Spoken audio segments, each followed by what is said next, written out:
Yup, I'm in my zone, nice to be alone. Let that dank burn slow, body balance with the soul. Focus on my breath, what's next, no stress. Protect my field, how I fly to other tiers. See the vision crystal clear. Hypnotic posse, Anunnaki, alter the DNA inside our bodies. I'm just orchestrating the prophecy, I was guided. Always in the present, thinking thoughts of Zion, smoking fire. Munching the gold cap to another plane. They can't believe I ain't blow yet, we on the way. Yup, all in divine time, my mind being sci-fi. Connected to the stars like child, my soul wise, my conscious. Recognize the truth, no gossip. I just peep the codes and concepts. A mortal construct, the universe evolves regardless. Floating through my mind, this eternal garden. Let's go. The creator, I am the maker of my own reality. The creator, I'm the maker of my own reality. Yeah. Take a sip, take a sip. Sacred waters flow between my hips, yeah. Vitamins, nutrients, gotta savor every drop I'm giving. And if you hip, we can dip. I lured you in, but I'm so submissive. So take a sip, take a sip, take a sip, yeah. Loving you. Is why I'm dying anxious. This is a coded language. This is the autobiography through the artistry. The blood of Marcus Garvey pumping through my arteries. I hold pockets in Cuba, so we're smoking on Buddha. I hope the brothers from the nation wasn't Malcolm shooters. Substance abusers in the ghetto where it's hard to choose a menace to society. I'm Sharif on the cooler, leading a 1,000,000-man march. We impeaching the ruler. He building.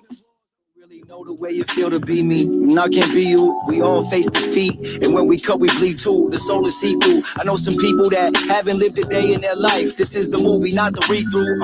I need a reason to be better than I am. At the moment, I've been broken, putting pieces of the puzzle back again. Damn, cycles don't ever break. Everybody jaded, getting out of line, don't know they place. Ain't nobody thinking anymore. Came to grips with how I lost some people close to me, and probably gonna lose many more.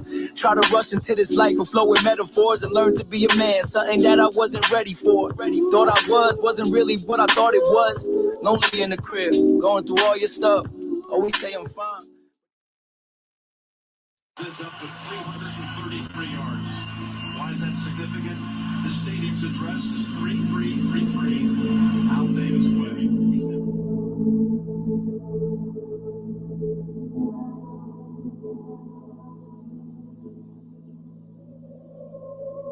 Once again, the Super Bowl shows itself as an energy harvesting and a alchemical red king, white queen ritual. In this case, the genders are reversed between Usher and Alicia Keys.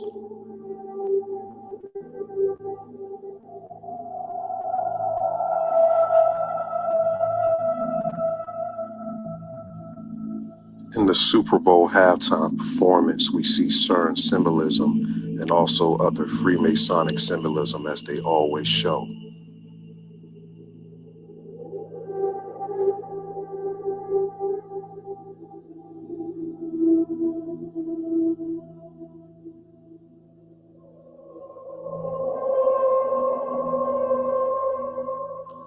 Usher is performing here in the middle of the sacral chakra, which controls sexuality and the psychoenergetic systems of a human being.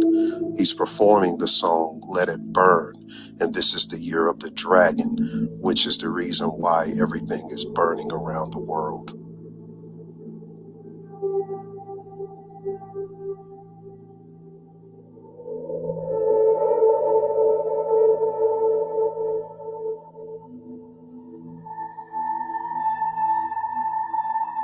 There is no coincidence they planned the Super Bowl to be on World Alchemy Day, because everything is archetypical on occult symbolism.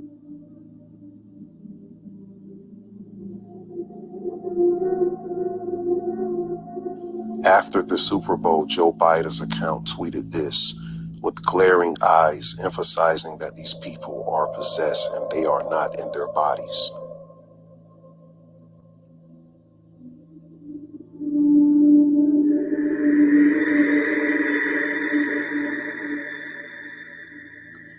Follow my Patreon for the full breakdown. Link is in the bio. All right, we're back. We are back. Let me know if the sound is okay. Y'all let me know if the sound is okay. Give me a thumbs up. Give me a thumbs up for the sound. Because last time we had some sound difficulties, I think I figured it out now. If the sound is good, give me a thumbs up and we'll begin. Peace, family. I see y'all up in the chat.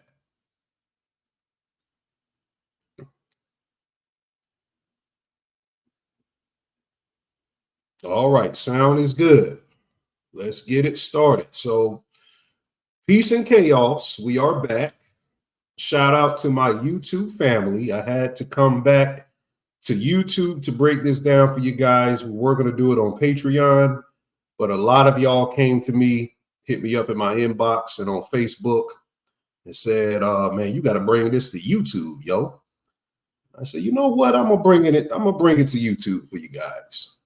Bring it out to YouTube. So we're here and it's good to be back. I have a few announcements before we begin today. First of all, the lecture went great here in Columbia, South Carolina. I want to appreciate everyone that came out to the lecture I did on the gathering of the gods here in Columbia, South Carolina. I really appreciate the people that support me. That meant a lot to me for those people to come out there. We had damn near a packed room. We had to find chairs for people. So that's always a good sign, and we're growing in the community here. Also, sacred plants are back. Those who know, y'all know what that is.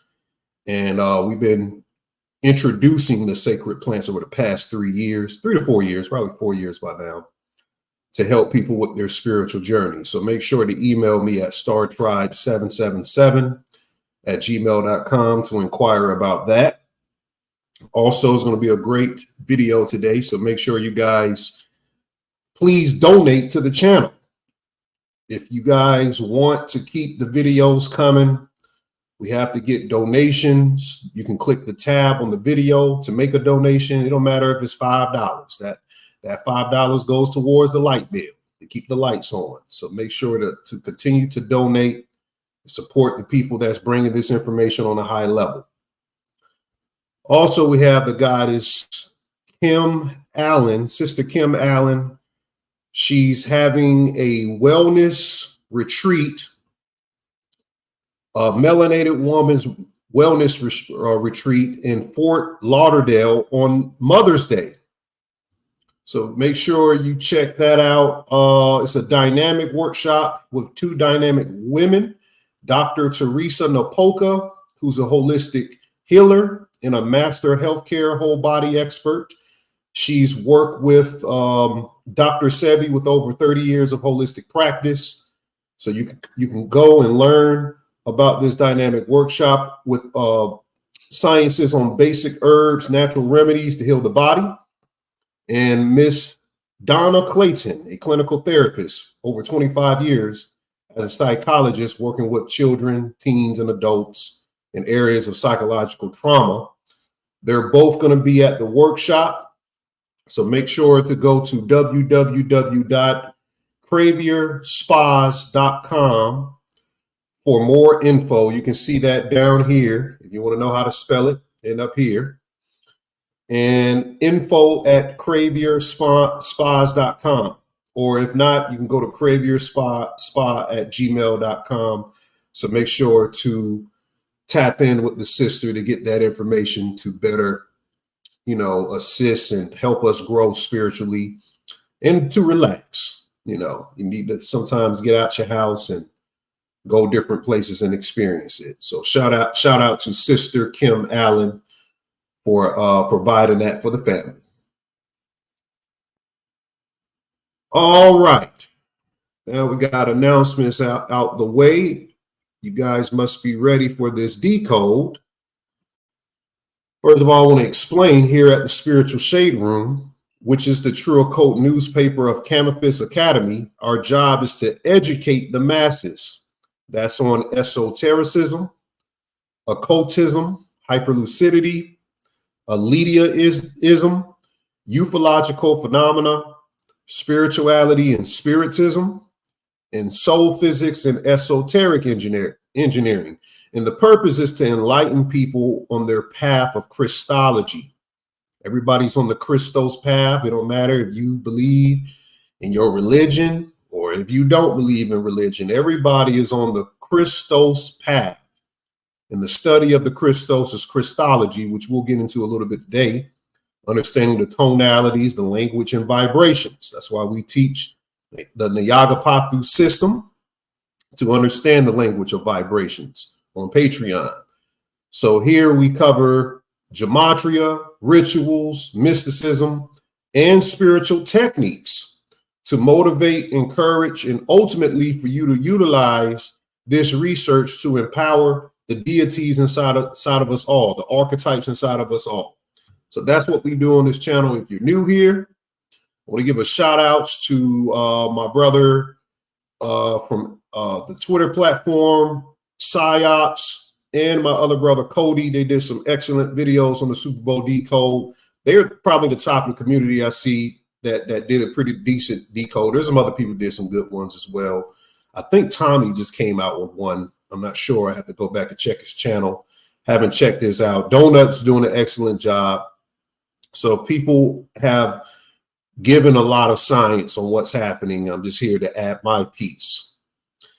So that's what we're decoding, and we'll get into some metaphysical information as we always do later on. Now, there is no coincidence. There's no coincidence that the Super Bowl this year was on World Alchemy Day. Did anybody notice that? February 11th is World Alchemy Day. This is high occult symbolism for them to do that. And we are about to cover it today as I unveil to you why the 49ers lost, why the Chiefs won, and what we must look at to understand the total picture of what's happening in the decode. But we must first understand that alchemy, is on World Alchemy Day, is first the spiritual regiment for the soul to go through so it can be generated into a new ontological understanding of reformation out of the flesh, which is sin. So everything I teach is on the science of the Nagas, which is the soul's waveform physics. And there's different waveforms that's conducive to the alchemy. Some of us, so this is what I'm showing you here. All of us are on different waveforms. That's why some people can't get this science. There's different types of waveforms that we are in. Some of us may be stuck in more denser waveforms.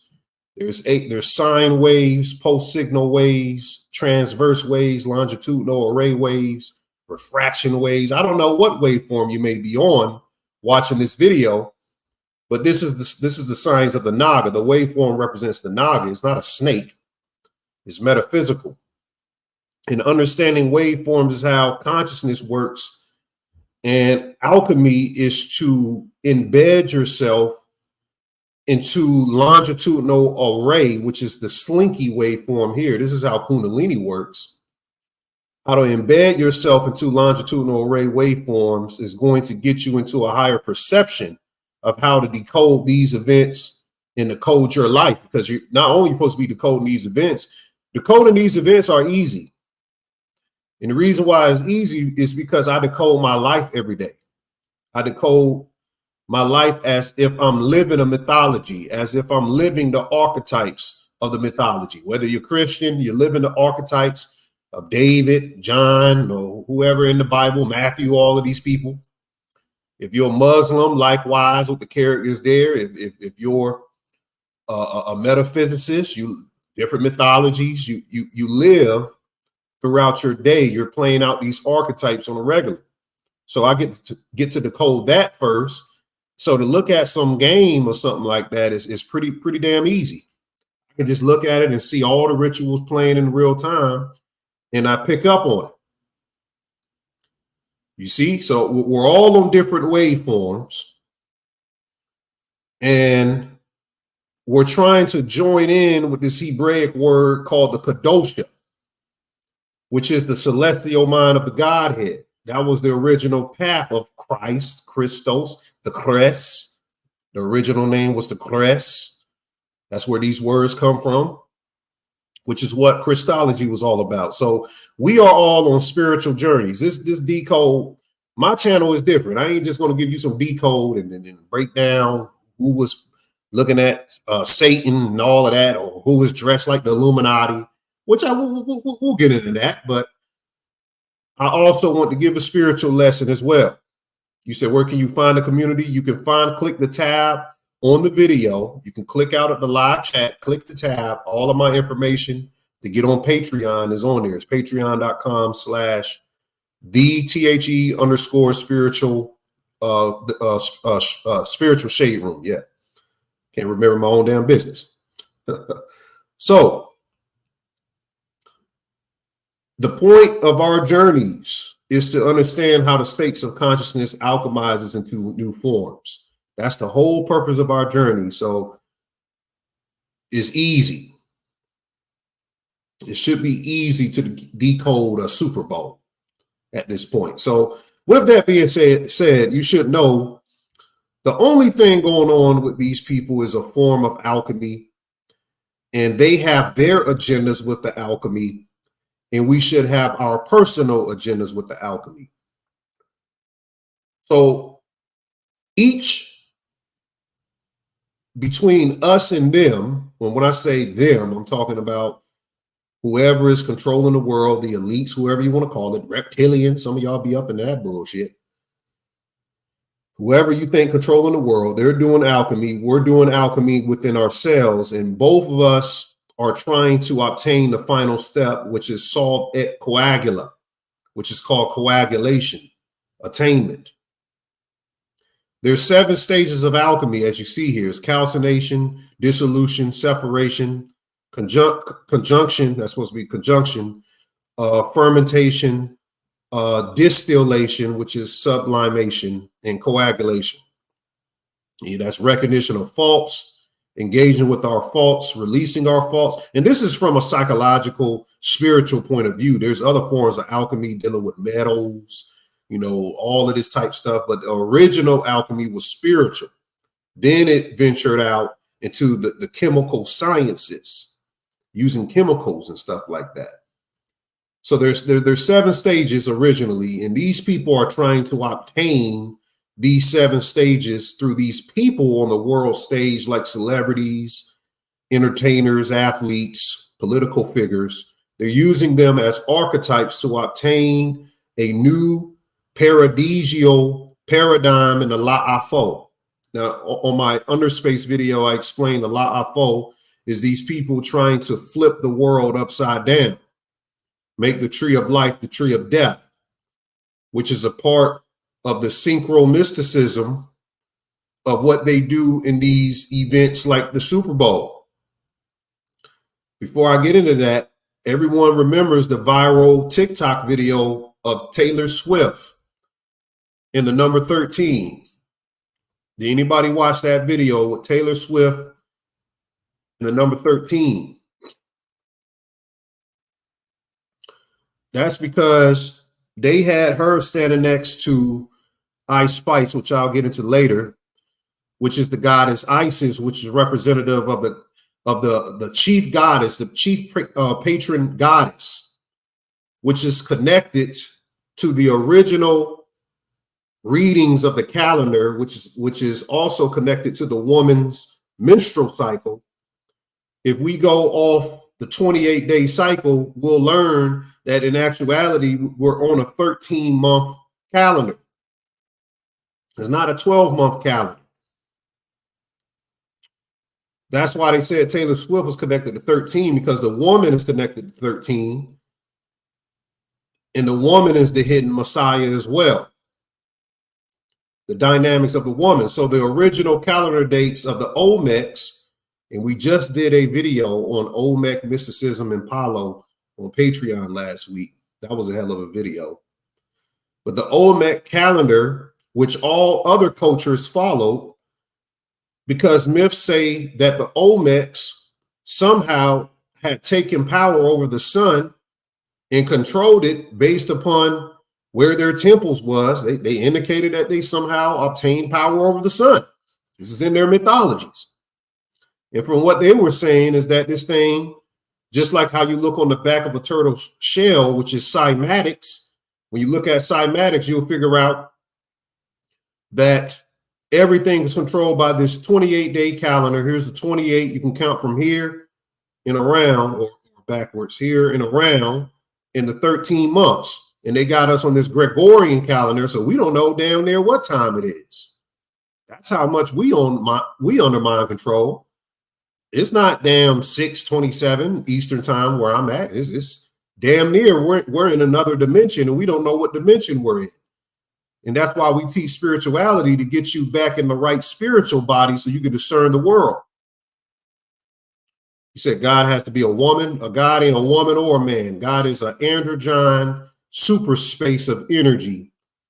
And if you're talking about the God outside of yourself, that is a big ball of super force out there in space, or whatever you want to call it. And it don't give a damn whether you live or die. If you look at the containments of an hourglass, and I sift the sand at the top of the hourglass down to the bottom, that means that all of the contents of what that super force is and potential is down here now. The only gods left in the universe is us. So looking outside of yourself, if I had an hourglass and all of the sand was at the bottom, there ain't nothing up there no more. The only thing up there is a bombardment of energy fields that's reacting to us. And that's what the occult realm is hiding. And they're making everyone in religion project themselves outside of themselves, which is why we're caught in the illusion and we don't know what time it is. 13 months. You see? So and it says right here in this article, back in 1928, we used to recognize that there was 13 months.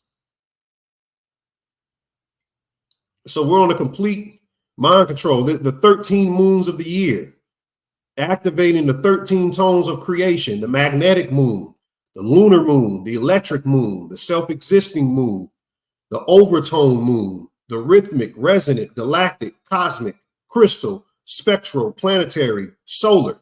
All of these moons are supposed to be recognized in the conditioning of what we do day to day, because the Olmecs looked at certain days in the year where these moons were activated as portal days, where your body was less dense to leave the body and enter into these other galactic bodies that our super consciousness is connected with.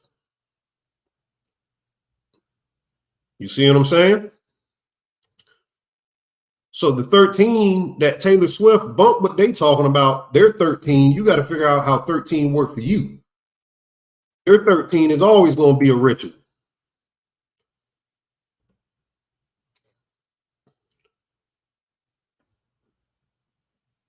So the Super Bowl was on World Alchemy Day. And they were using alchemy, and you have to get to solve et coagula. I'll never forget, in the movie Get Out. Y'all remember the movie Get Out, which was a metaphysical movie. Hold on, let me put movie in. In the movie Get Out, which was a metaphysical movie, if y'all remember that, those who saw it, you got to know what to look for when they were hypnotizing people. We're going to talk about a little bit of hypnotism today. I'll never forget, in the movie, the family was called the Armitage family, Armitage. If you look at that word I just spelled, Armitage, the gematria, not the gematria, but Armitage is a acronym of gematria. All you have to do is move the letters around. So they were talking about gematria with that family, the Armitage family, which is this family I'm showing you right here. And this guy right here was the father to Rose, which the name of the girl in the movie.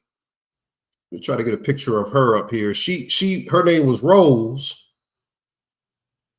with the black guy Chris. Rose is an alchemical symbol of attainment.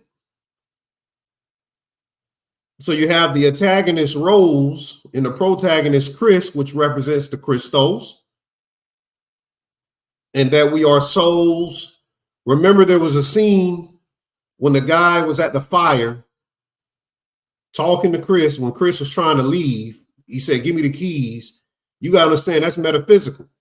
The antagonist told Chris that we are souls trapped in a cocoon during a scene when they were at the fireplace. This family was a part of an order called the Order of Coagula. Now, I went and looked this up. Let me pull it up for you. We're still talking about the Super Bowl. Order of Coagula, if you look it up, this is from the movie Get Out. That's how you spell Armitage right there. But if you move the words around, you get gematria. That's how they do these things. The Order of Coagula is a secretive cult group of perspective. Hold on, get this stuff out the way. These ads. It's a wealthy Caucasian buyers, which for the color stuff, that's just how they do it, because we caught up in that. One of their mind spells as well. Is in a villainous faction of 2017 movie Get Out, founded by Roman Armitage in the 1930s, 1940s. So the Order of Coagula was founded by this guy, and now the Armitage family themselves are members of this usual or unusual secret society. You see this? So don't look at the Armitage family. We talking about the real people and what they're doing. The family was just for the movie, who seek out, kidnap, hypnotize, and force brain surgery on healthy and youthful, they say African Americans here, but you better understand that it's going on a bigger level. Of course, melanated people are very much targeted. Transmutation, which is to implant the brains of the members, their old relatives and friends, into the bodies of the far younger and fitter melanated people. That's what was going on, but that's what's going on a bigger scale with these celebrities. All of this stuff is about what I just read. And that's a form of alchemy as well. They've created other genres of alchemy. So they got this thing going on. And the reason why they do it with race, let me explain this. It's not directly just to race. Race itself is alchemical. People deny it because it's built on the false premises of our social constructs. But there is a genetic, congenital traits within our racial identity that assimilates the whole entire human race out of the basis of alchemy. So they have hypnotism and body snatching going on. A lot of hypnotism and body snatching with these athletes and these celebrities. People who are seeking fame. This is my message to you. They're snatching bodies and they're uploading consciousness. And this is the new phenomenon going on right now. If you're seeking fame and you're trying to be among the ranks of a certain economic status in some account, which means joining a club, especially if you have to go out in front of that TV stream, they do not let anyone speak off the script. You can't speak off the strip. You think some of this stuff is organic? All of this stuff is under control. So they have the ability to hypnotize or mesmerize a victim, just like in the movie Get Out. Now, you want more on this? I want you to get the book, because we give scholarship on here. Get the book, Damon, by Anthony Peake, or Daimon. But get this book right here. Daimon, A Guide to Your Extraordinary Secret Self.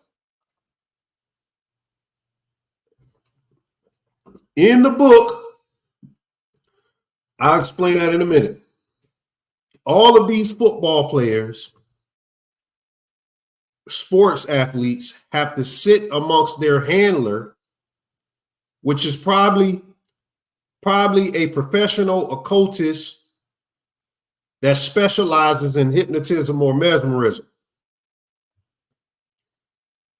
Now, there's plenty of books to corroborate what I'm saying.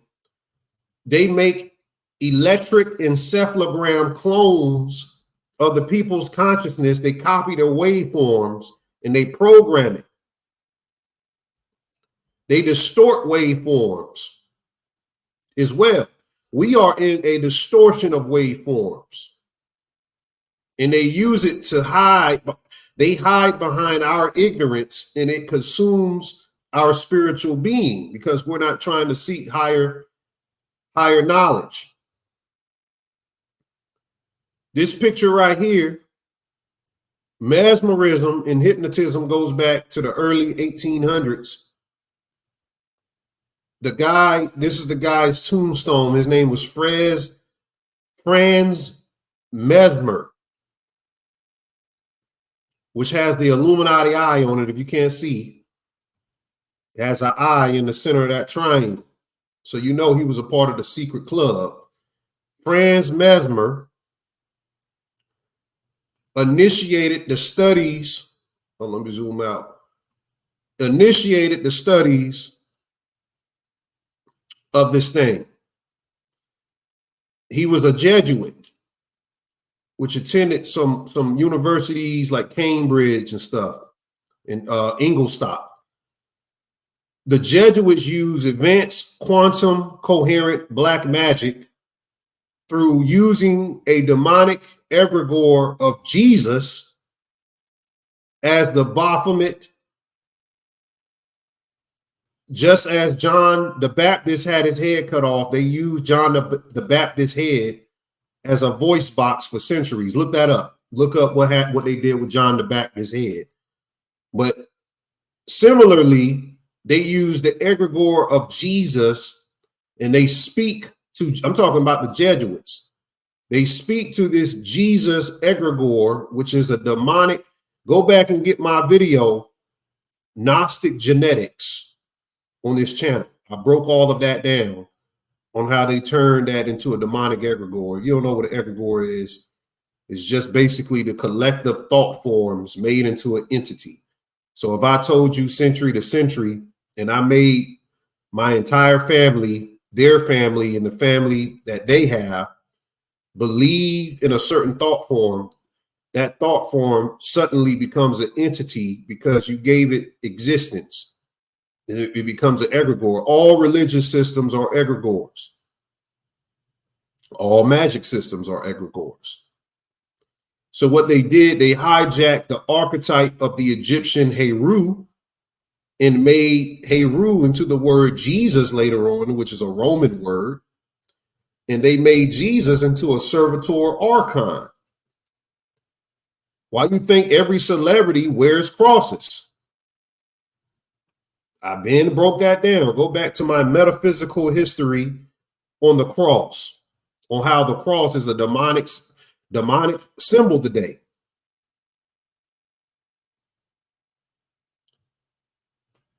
Whether the cross is upside down or faced up, which we will get into when I show you Ice Spice, Miss Isis herself. Ice Spice, real name is Isis.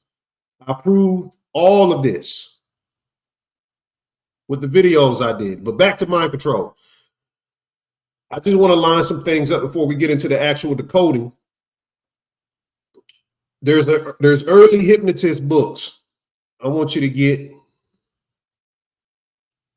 That's a picture of how your mind is as a waveform. But the power of mesmerism.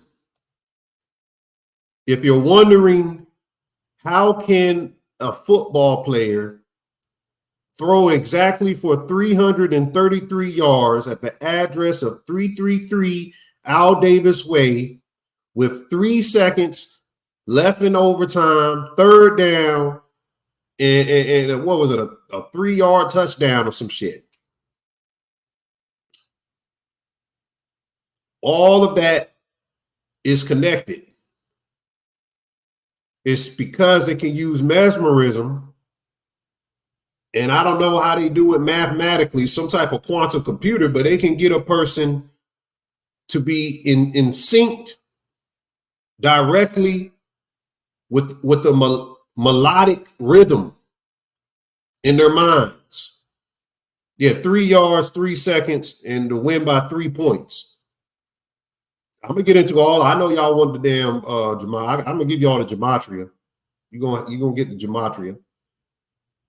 But we have to break this down on how, because some people may ask, how the hell can they do it? How would they make all of these people get on one accord? Because they created a hive mind through the mesmerism. Before you go out, they get your handler. And I don't know, they probably have a code, a trigger word they tell you, and they've already uploaded the program into your electric encephalogram, which is an electric clone of your mind, and they can just activate you, and you go out in the game, and everybody is under the mind control. And when the game is over, they give them in the locker room, and they just say a word, they can snap them right out of it in the instance. And they go back to living their regular lives. And they keep like, some of them probably be like, damn, I felt like I wasn't even here. Or some of them may feel like they're trapped in the body. But all of these people are under mind control, whether they know it or not. The book you need to get is Hypnotism, Mesmerism, and the New Witchcraft by Ernest Hart. That's one book to get. Then you can get Complete Hypnotism, Mesmerism, Mind Reading, and Spiritualism, How to Hypnotize by A. Alphaeus. A. Alphaeus. I think it's one more book, but I don't have it up here. But those are good. Start with those books. And get the book Damon. Get the book Damon as well. In the book, they mention a guy named Victor Race. Victor Race was the first psychologically recorded hypnotized person in the modern era. He had no memory of what had occurred while he was in the trance state. In turn, the consciousness that came to the fore while he was asleep had a continuity of memory from the last trance period. Each consciousness had its own memories. It was as if the mesmerist was dealing with two different people. This was the first recorded case, this coming from the book Damon, of what was to become termed double consciousness,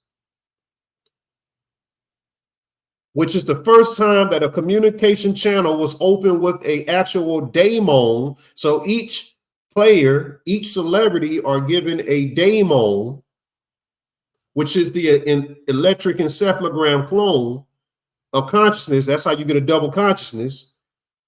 And he expresses in this book, he said the daemon communication channel had been reversed, and he highlights the word we, were talking to them, the daemon.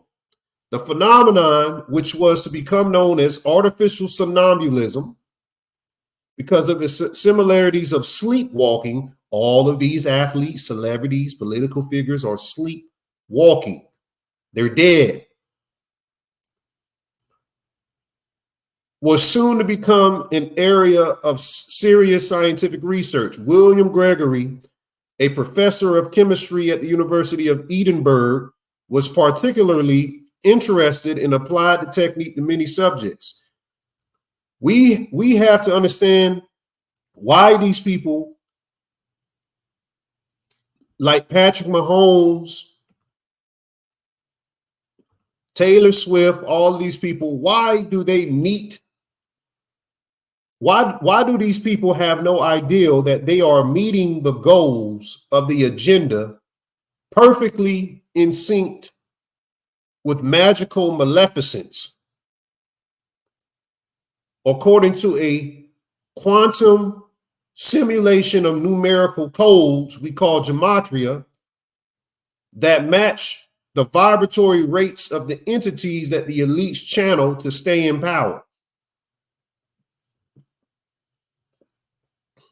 We have to question that, and I'm giving, see, ain't nobody gonna give you how they doing it. They're gonna tell you what they did and how the numbers line up, but how they're doing it is a occult metaphysical understanding. Yeah, you're right, Scotty. The daemon is a computer code protocol. You are absolutely right. In artificial intelligence, AI has to be programmed through the daemon. We'll get into all that Taylor Swift shit later, OJ. Y'all talking about some stuff. We'll get into that stuff. All right, so now that I explained that, the Kansas City arrowhead aligns with the symbol of the god Mem, the priapic, which means a phallus, god of fertility. So the Kansas City arrowhead is a phallus. Min was the companion of the goddess Katesh, who priests were all Tirans. Y'all see the word. Temple prostitutes called the Keteshim, meaning the sacred feminine, but some speculated that Katesh was herself a Tirans. So everything these people do is about reversing the original androgyne godhead into a degenerate gender inversionality of ritual worship. That's all they're doing. So this is representative of phallic and representative of a god named Min, and his companion is Katesh, which is a Tiran. So there is some Tiran's energy connected to why they selected Kansas City. But let me show you something. Over the past couple of years, during the Super Bowl, they realized that there's been extraordinarily large arrests of sex trafficking stings happening during the Super Bowl from 2013 on up. Look at this article. We got sex trafficking sting rescues 2 Oklahoma women.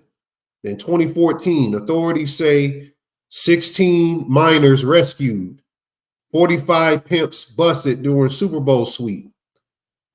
Here, they arrested 600 people in 2015, 50 people in 2016, 750 people in 2017, 94 in 2018, 160. So it just keeps going on all the way till this year. They said that sex trafficking stings are a myth. So then they came out and said it's a myth. So every Super Bowl, they just snatching up people, snatching up kids, snatching up women, men too. You see? They just snatching people up. That's because 2012 is when they activated the D wave. When they activated D-Wave, they put us into a new simulation from prior. And they're testing to see who are the sprites in the system. The sprites in mythology were spiritual beings, supernatural beings that were incorporeal by nature and were believed to have powers to affect the course of human events. People who wake up from the hive mind, those hive mind pavilion slave zombies, that's in a sleepless dream of false realities of grandeur, they know they can figure out how many people do we have left that we need to kill or kill off during this La-Afo transition period.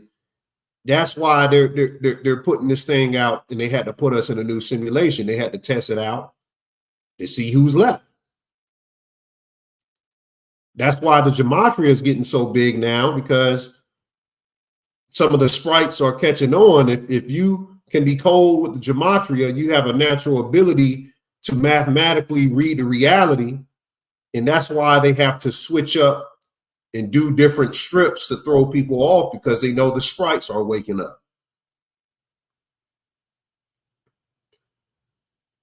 Now,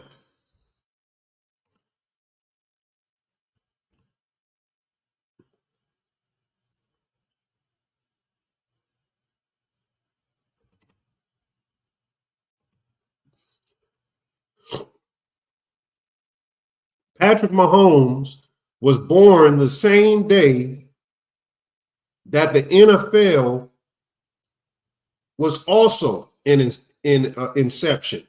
The NFL became a thing September 17th. You can look it up. The birth date of the NFL, September 17th. His birthday is September 17, 1995. If you calculate his latest birthday to the Super Bowl, February 11th, that's exactly 147 days. Freemason is 147.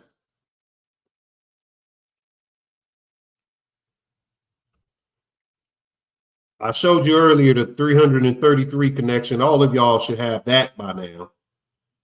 Y'all should understand that. I don't even need to break this down. Y'all becoming at least an understanding of the basic rituals that the world, they put out to the world to see, so they know what's going on. Patrick Mahomes posted this on his page, showing his allegiance to the secret societies. Even though this comes from a rap record called Project Pat. Project Pat, you get it? He's a project. The rapper Project Pat. They just put Patrick Mahomes' face over the guy's face, but you see the allegiance, and that's the Aramoth symbol here. The symbol of Rock Nation, Rockefeller, which is the diamond, is a goddess of water, and the Thalamite, Alice, the Crowleyan secret societies from the Golden Dime, the magical Golden Dime. Oh, that's the Rock. That's the Dynasty cover. I thought it was Project Pat. I must have got another one. I got the wrong one. I put the wrong one up, but he put a picture of Project Pat up. Yeah, it's the Delta symbol. That's the portal. He put a picture of Project Pat and put his face over the Project Pat album.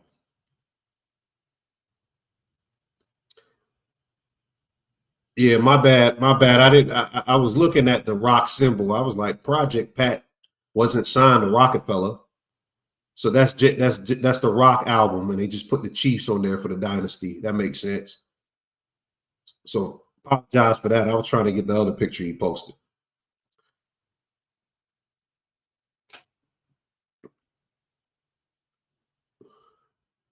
Remember, they unveiled the Taylor Swift holding up the Super Bowl trophy the same day that Kobe Bryant got his statue. Everything is connected to Kobe Bryant. I'm going to prove that in a second once we go over the helicopter crash with the Nigerian billionaires.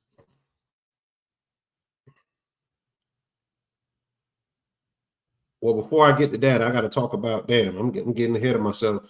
Before I get to the Nigerian billionaires, let me talk about everything that happened. So is it a coincidence that the Kansas City parade, hold on guys, I got to refresh here. The Kansas City parade was shot up a few days after this whole thing. Let me play the video for you.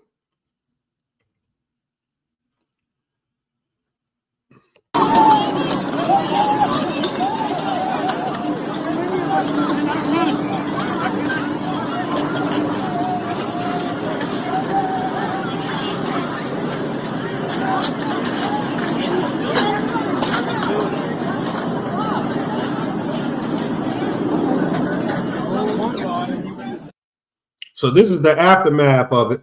I got some pictures. Well, first of all, we understand that one person died, which I'll get into that in a second, and 22 people were injured, and there were 3 suspect shooters. With the one person dying and 22 injured, San Francisco, Kansas City, and Super Bowl all equals 122 in the English ordinal cipher. But with the 3 shooters, if it's 3 people shooting and 22, the 22 victims represent the 322 skull and bones ritual. Now they're trying to say the people that shot up the Kansas City parade were some black guys, but they keep saying alleged shooters. So it's either they did it, and I'm looking at it as some type of MK Ultra type thing, or they just framing this thing around Black History Month because they like to play on the rituals with that, with it being in black. The Black History Month is connected to all of this.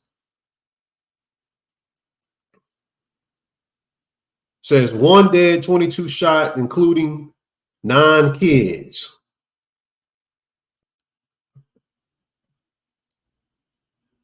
Victims are being treated after the shooting in Kansas City during the parade. Now,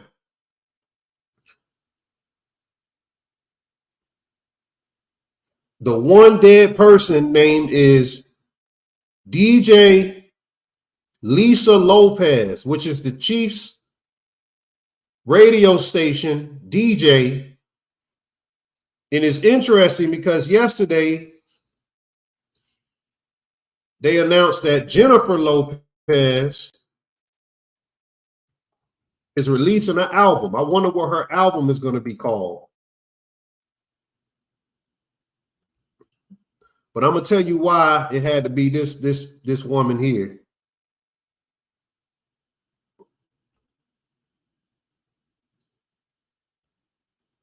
Okay, Jennifer Lopez says new album sums up her feelings. So tomorrow, Jennifer Lopez is coming out with a new album, and they sacrifice a woman named Lisa Lopez.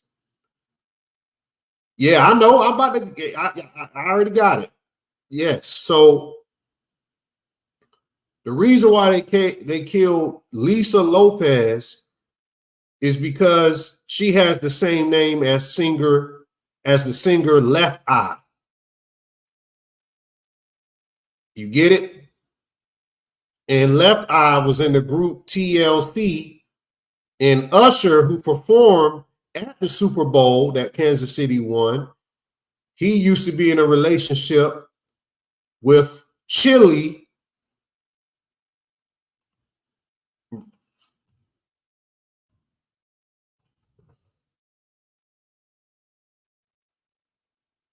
I'm probably spelling her name wrong. How y'all spell her name?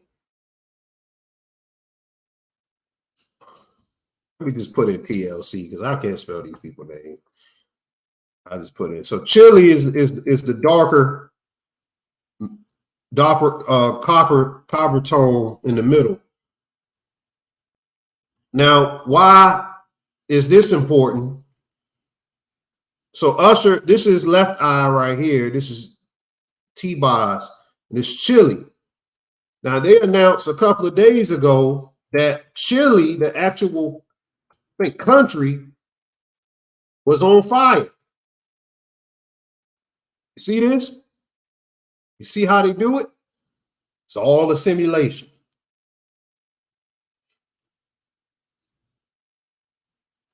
You see that?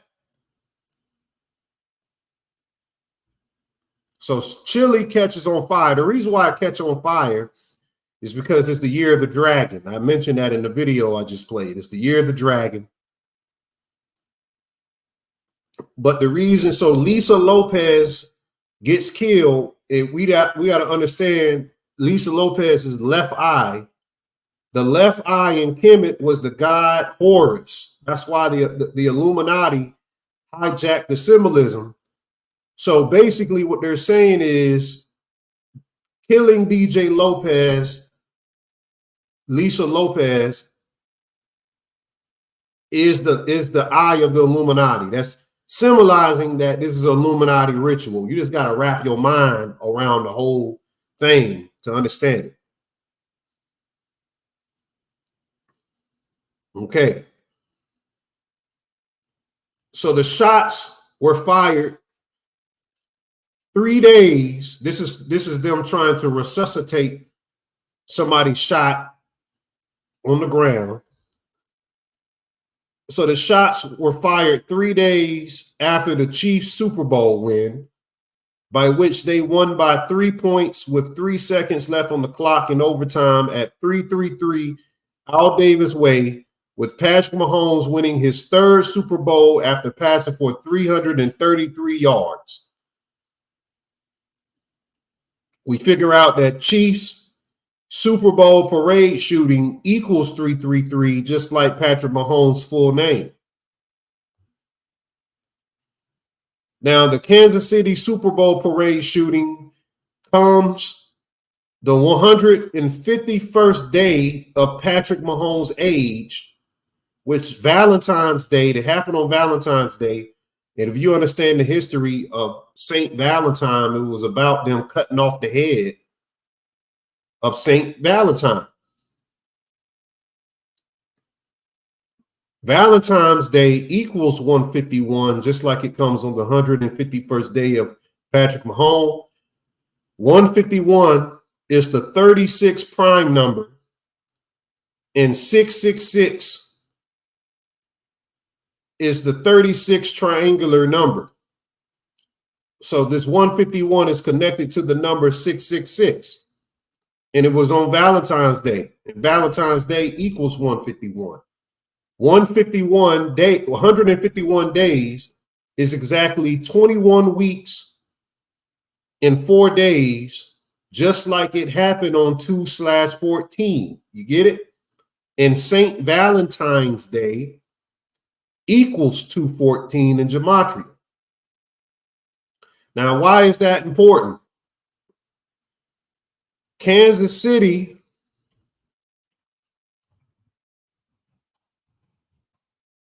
is called the heartland of America. Look at this. The use of the term heartland, it applies to the American Midwest sometime in the 20th century, and Kansas City was the first Midwestern town to embrace the idea of being located in the heart of America. Wow. What do you give a person on Valentine's Day? Hearts.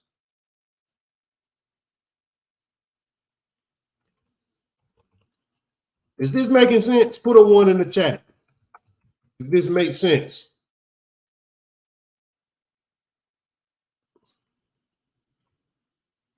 Don't you give people hearts on Valentine's Day? And Kansas City is in the heartland.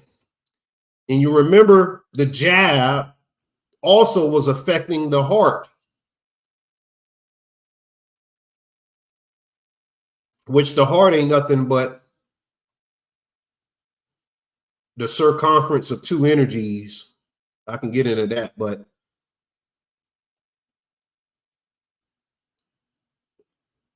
Heart in gematria equals 52.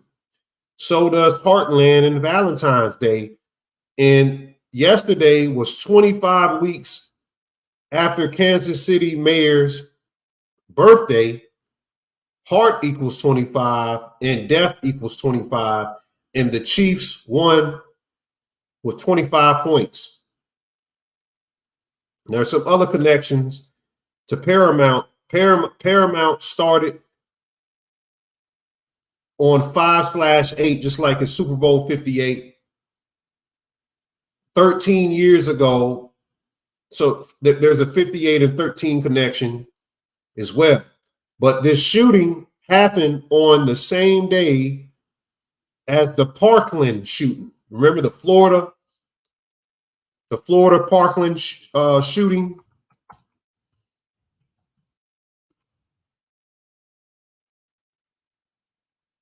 Happened the same day. So is this shooting a hoax? I don't know. I have no idea. I don't know. You said the head refs was number 52 in the Super Bowl. I don't know if it was. I'm not going to say it wasn't. Oh, my bad. I meant to put this up for you guys.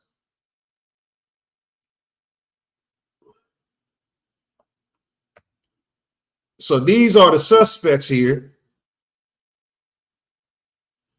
These are the suspects.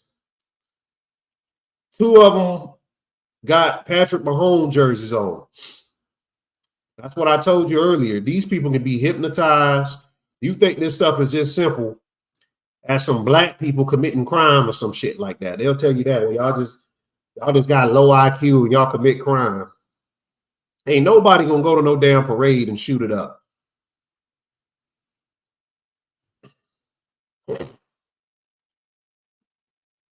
It could be crisis actors as well. It could be hired. Also, 3 Chiefs fans were found dead outside their friend's home.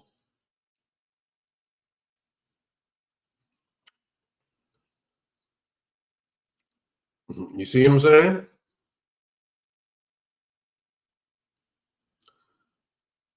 Three Chiefs fans killed, so they just sacrificing people at this point. But then they showed a picture, and I'm like, that don't look like the same suspects. They said they had 3 suspects. They arrested this guy. That don't look like the other 3 suspects. So damn sure is a crisis actors. These people ain't shoot nobody. And then they showed another guy. He didn't have a Chief jersey on. And then they showed this guy. See, I'm going to get all of the evidence. I've been collecting pictures all day.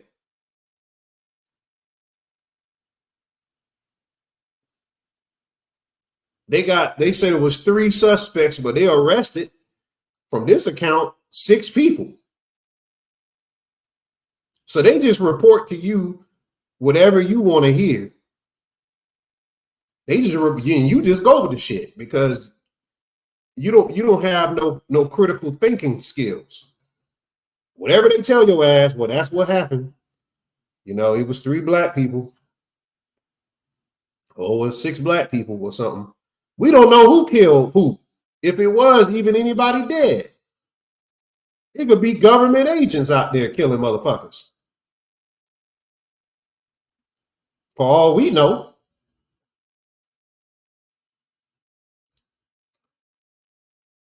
I'll get into Kamala in a second. Hold on. Where we at with this thing? Okay, so Usher's performance. Usher's performance.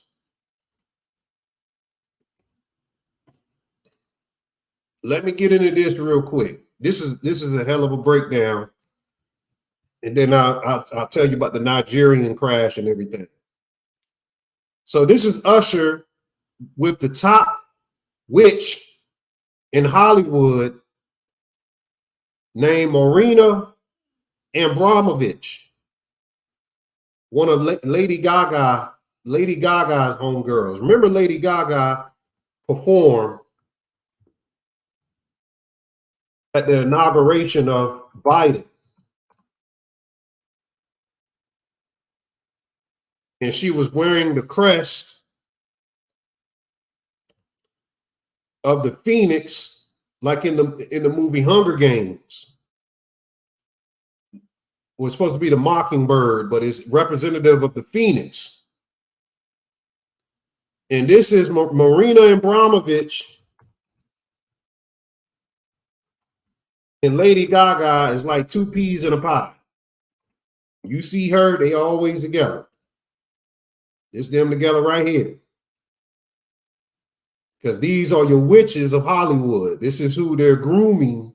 See, the real witches, you ain't never gonna fucking see. But they're grooming these individuals so Hollywood people can come to them and get the spell work directly from them, from the true handlers that you'll never see on camera.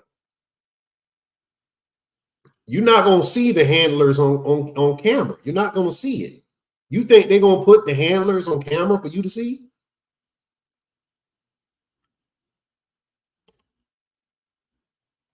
This is just representing that they have a handler, and they can put Marina Abramovich as a middle person to the handler, so people just can point to her as the handler. She has a handler too. Handlers don't have handlers because they possess occult knowledge. You can't do that unless you have a certain degree of money to subject them.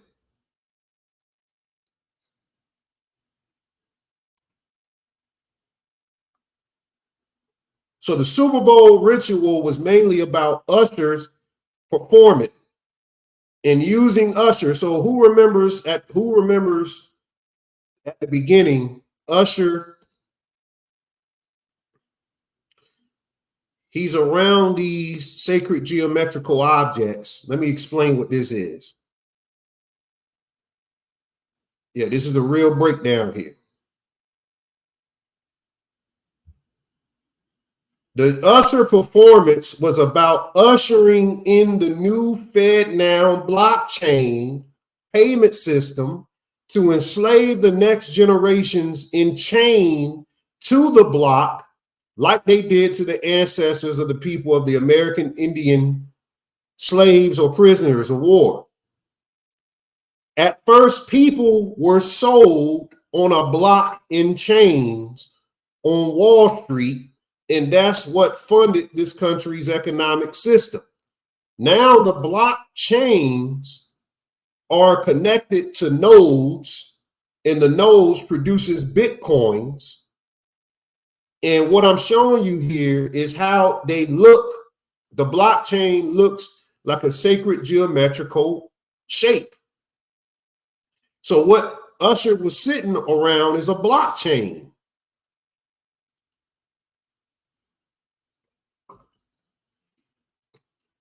Put a 1 in the chat if you're following me.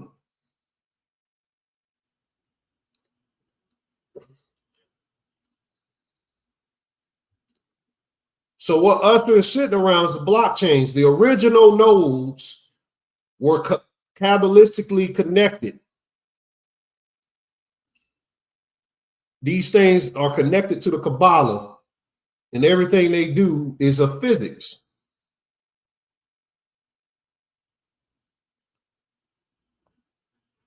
And I'm going to connect why the 3 is so important to Patrick Mahomes in Kansas City in a second. Why I connected after the Usher thing. What do the 3s mean? Remind me to do that. So who is Usher in the archetypical drama, this drama they're playing out through the Super Bowl? He is the doorman to the dragon. Let me explain this.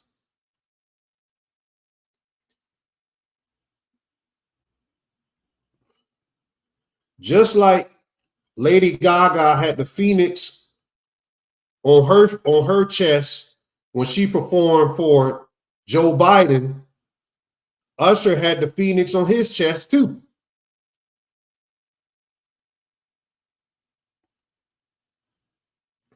They both had the Phoenix on their shirt. And I'm explaining that in a second. So Usher is the doorman to the dragon. This is the Jewish New Year of the open door. So if you look it up, it's called the Open Door Jewish New Year. The Bible refers to Jesus as the door in John 10:9. Those of you on Patreon, y'all heard me quote this a couple of days ago. John 10:9, it says, I am the door. If anyone enters by me, he will be saved and will go in and out to find pasture. This is the Jewish New Year of 5784, the year of the open door. And Usher is performing in the definition of, Usher performed in the definition of a usher is a doorkeeper, a doorman. And the doorman or usher is connected to marriages. This was an alchemical marriage, and they announced after the Super Bowl that Usher is getting married. I'll show the alchemical marriage in a second. Doorman in gematria equals 109, just like the Bible verse in John is 10:9, chapter 10, verse 9. And this all connects to the rock, but I'll connect that later. Let me just stick on Usher for now. Now, if you see, when he first came in, they showed a lot of symbolism, like wearing this dragon figure on his ring before he performed. This was a picture that was released by Apple Music. We have the Phoenix on his chest, which I'll break that down in a second. Phoenix meant. Alicia Keys is playing on his piano with a tongue. This is Satan's tongue right here. A lot of people couldn't figure out the piano thing, but that's a tongue right there. That's a mouth. This is the sigil of Lucifer.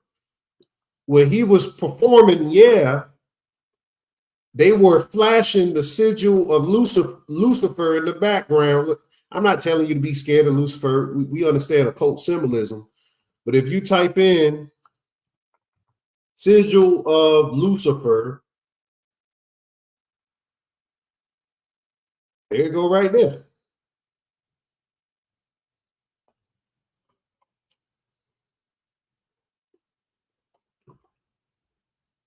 Am I tripping? You let me know if I'm tripping. Damn sigil of Lucifer right there. And remember what I told y'all about the color blue. Do y'all remember from Patreon classes, what does the color blue represent in Judaism? Everything I tell you, they show it to you every day.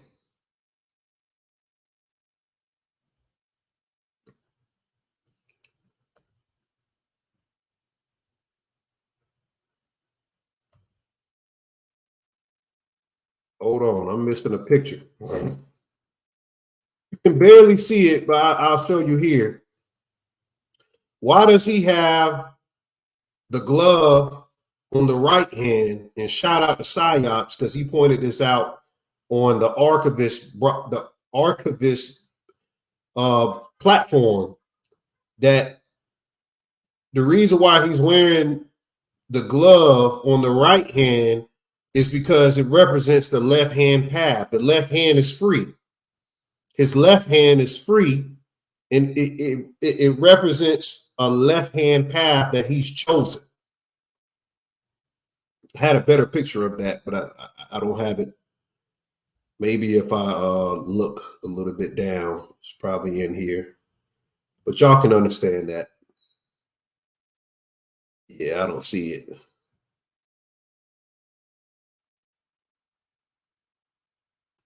Now, they also had CERN symbolism. This is representative of the portal. Also, that longitudinal array that I showed you earlier, This is the longitudinal array vertically. The longitudinal array is what you must embed your soul into to escape the matrix. Looks like a slinky.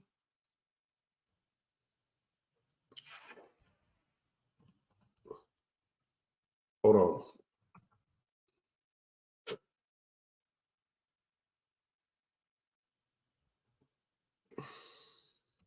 Looks like a slinky. So if I just flip this vertically, that's exactly what you're looking at right here. And there was Freemasonic symbolism. They show the Freemason checkerboards here while he's standing in the middle of the clock, because time equals 25 in gematria. The team that won scored 25 points. So it's a time ritual as well. It's the reason why he's standing in the middle of a clock.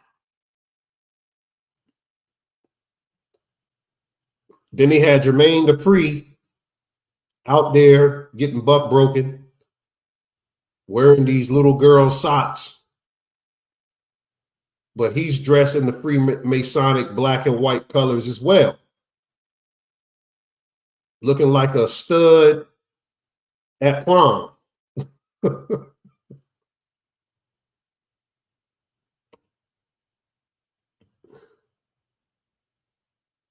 And somebody else pointed out that this was the ring and rod symbolism in the Sumerian pantheon, which makes some sense. But what this actually is, when I look at it, is the sacral chakra, which is connected to Ice Spice and Taylor Swift. I'll get into in a second. Now let me explain this sacral chakra, which is called the tree chakra in the middle. Y'all saying it was a dragon song on the piano. There ain't no difference between a dragon and Satan. Metaphysically, the dragon is Satan.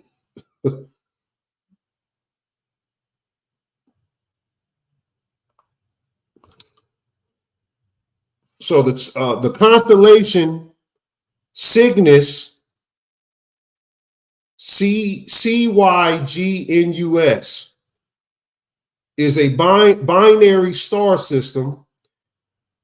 Is what the ancients called the sacred bird, the swan, or the phoenix, which is why he's wearing, to begin the performance, he has to wear the phoenix. Then he has the constellations and the cosmic stardust in the background. It also symbolizes a phoenix. If you kind of look, you can see the wings of the phoenix here, and he's standing on the head. Put a one in the chat if you can see that he's standing on the phoenix head.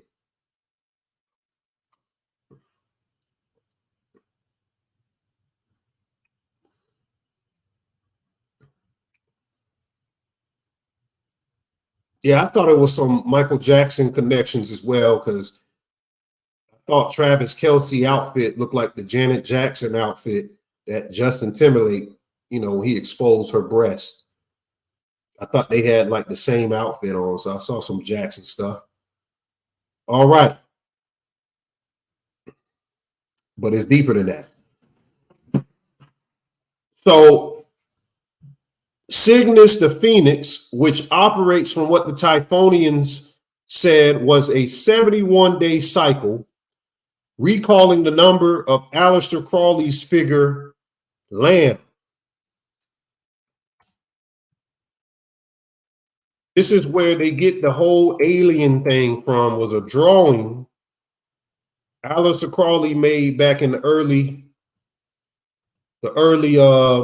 1900s of what he said he envisioned when he had a conversation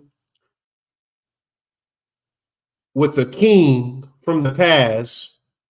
He said it was a melanated man. And this thing right here represents the baby of the egg Horus. is just something to represent a symbol of an archetype that he was speaking to within himself. And the symbol also represents the pineal gland because it's the shape. His head is shaped like a pineal in the middle of your head. That's how your pineal would look. And all they did was put the big eyes right here, and that becomes your gray alien. So anytime you see a gray alien, it's a replica of the entity Aiwass. But Aiwass, he's talking about the phoenix in his book. Aiwass is the great face. And people, people will say this is a demon. And that's because certain people are on a neophyte level of this thing, because these people don't do shit. The people who run this thing wouldn't just put some evil, demonic stuff out here to make you scared of it. It has to be an advanced science. But he says that lamb is an account in representation for what Kenneth Grant calls the Muladhara and sacral chakra, which connects a person to a cymatic network of other chakras.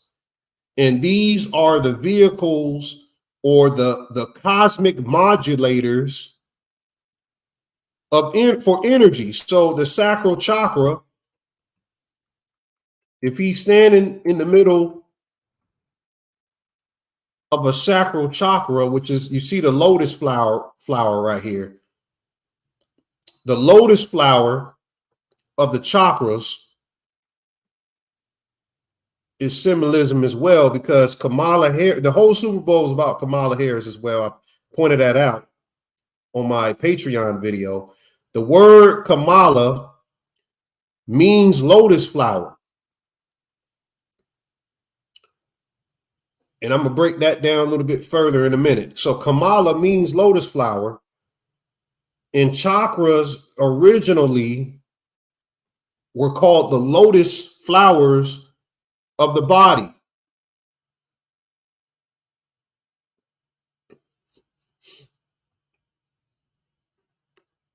So it says that the base Swadhisthana chakra, which is the sacral chakra, the basal Swadhisthana chakra is connected to the Kundalini known as Amavasya. Amavasya is the new moon, for at that place of the new moon, the sun are conjoined. The sun and the new moon is conjoined at the sacral chakra. Hence, this area is called the dark power zone. The next center is flecked with the sun's rays. Hence, it was the region of twilight, i.e. the mixed moon and sunlight. This Swadhisthana area is what Usher is inside of, along with the other 12 zodiac archetypes, which means we are trapped in sexual energy because the sacral chakra rules sexual energy. And through the sacral chakra is the only way you get through the Manipura, which is the bridge to the Anahata. The Anahata is the Sanskrit word for the heart chakra. The Kundalini serves as a bathing of effulgence and continues to be effulgent until she, the Kundalini, reaches the place of the moon, which is in the Vishuddha, the throat chakra. Then from the throat chakra, which is called the Quaff, you will obtain the Ajahata chakra or Ajas chakra. They call it the Ajna, which represents the Kundalini in exaltation, the pure palace of serene brilliance. And so the ascent occurs from darkness through the twilight to sunlight And finally, it cools down in the lunar region of eternal snow, which is both the perpetual radiance of the tree chakra. So there you go. All of that stuff about Antarctica and all of that. They talking about a region in your head that cools down the Kundalini energy. Ain't about the place of snow ain't about a literal place. So I just debunk all that stuff from an esoteric sense. If you want to believe the literal sense, as you. So we are talking about spiritual technology in the body that gets hot to be raised up, but is cooled down once it reaches those cosmic zones of consciousness.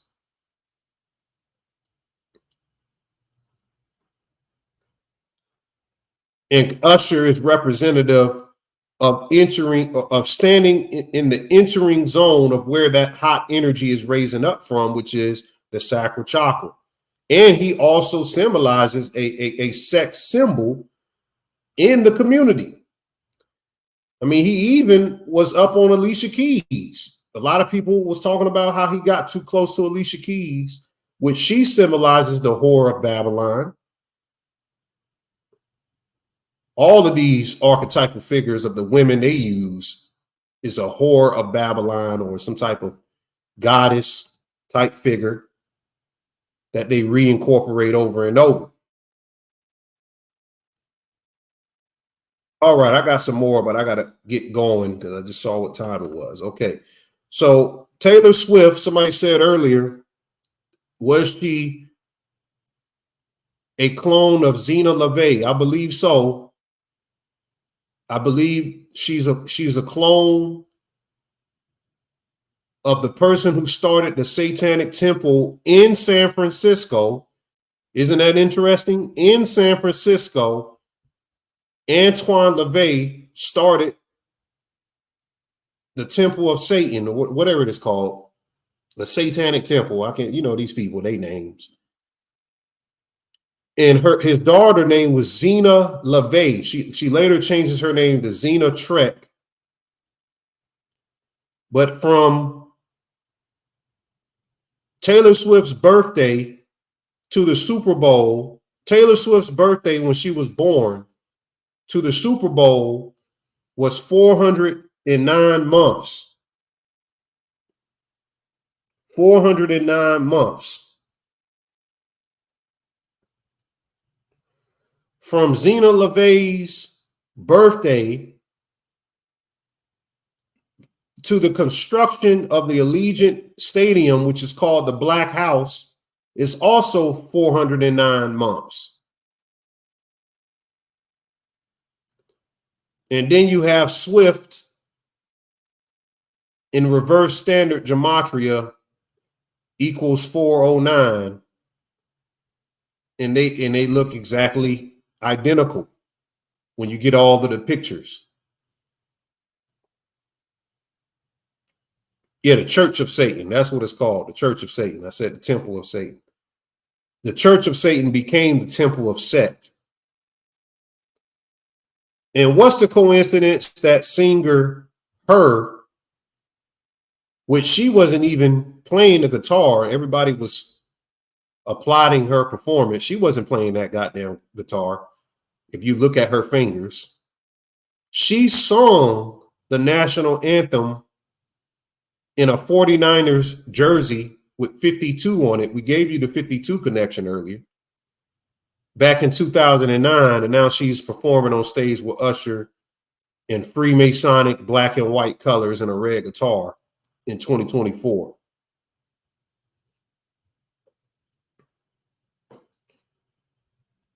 Well, the girl sitting beside Taylor Swift is Ice Spice.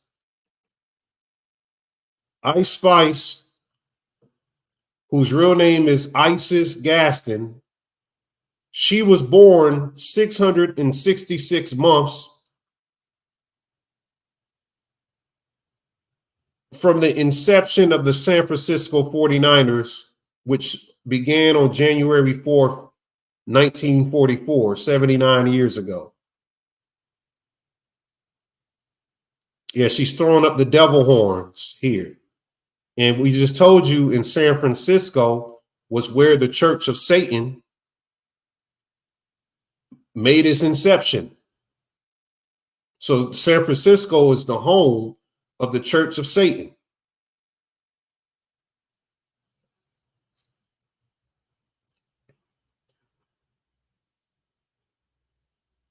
So yeah, she's half Nigerian and half Dominican, I think. Also, she's wearing an upside down cross. She's wearing an upside down cross right here. So she's showing her allegiance. She just keeps showing her allegiance over and over.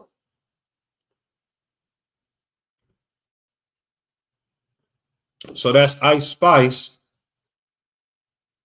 who's ISIS, and I think they have her beside, because you know her and Taylor Swift have a video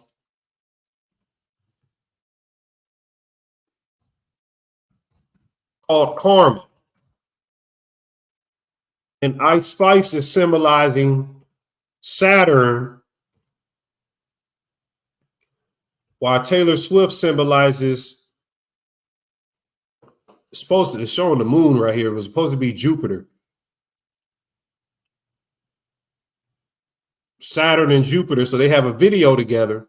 But I think Taylor Swift standing next to Ice Spice is supposed to represent, they're trying to make Taylor Swift the archetype of ISIS by draining the energy through Ice Spice, because they're looking at Ice Spice as the degeneracy of music, and they're uplifting Taylor Swift. So they just putting her next as a battery to charge up Taylor Swift.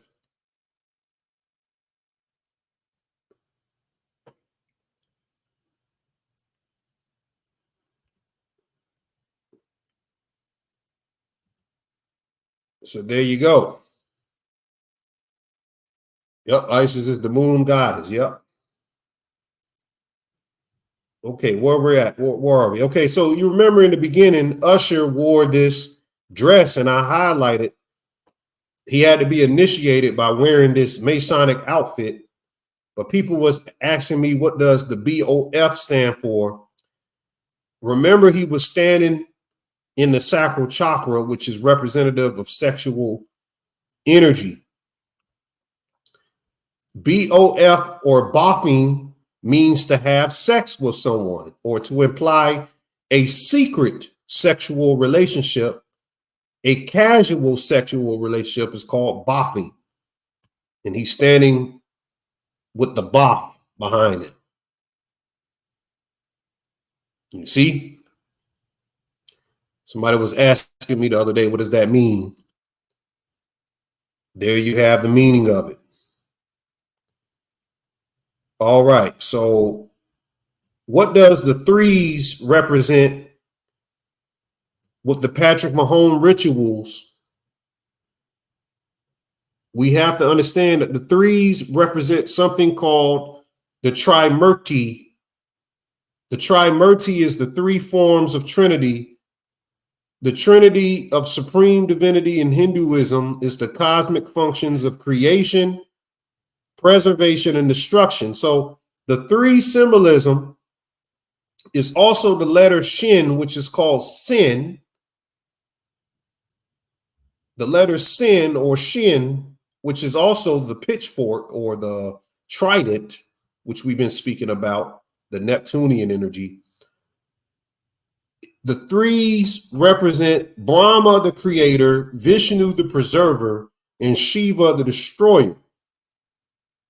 Which in Patreon, I showed a supernode connection over the past few years. I spoke about the three being the shadow, the super consciousness, and the quantum bodies. But the three in this, and the reason why they're giving so much symbolism with three, which is also represents past, the now, and the future. Speaking about the soul, all of the three symbolism is connected to creation, preservation, and destruction. So if you combine two triangles, the three-sided triangle, you get creation, God, revelation, human, redemption, and the world.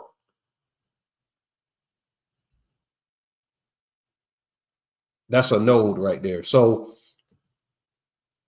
that's why they keep showing the three symbolism over and over. I just wanted to highlight that.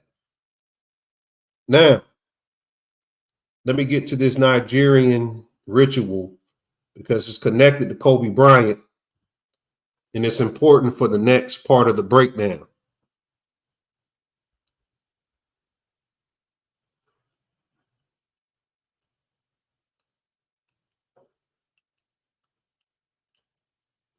So they sacrifice two Nigerian billionaires.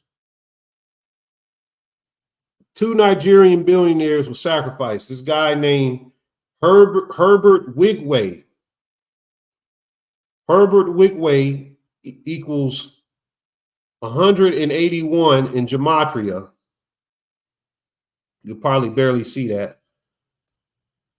It's kind of blurry on here, but Herbert Wigway equals 181 in gematria. If you type it in, matter of fact, I could just pull up the calculator. Hold on, let me exit some of this stuff out.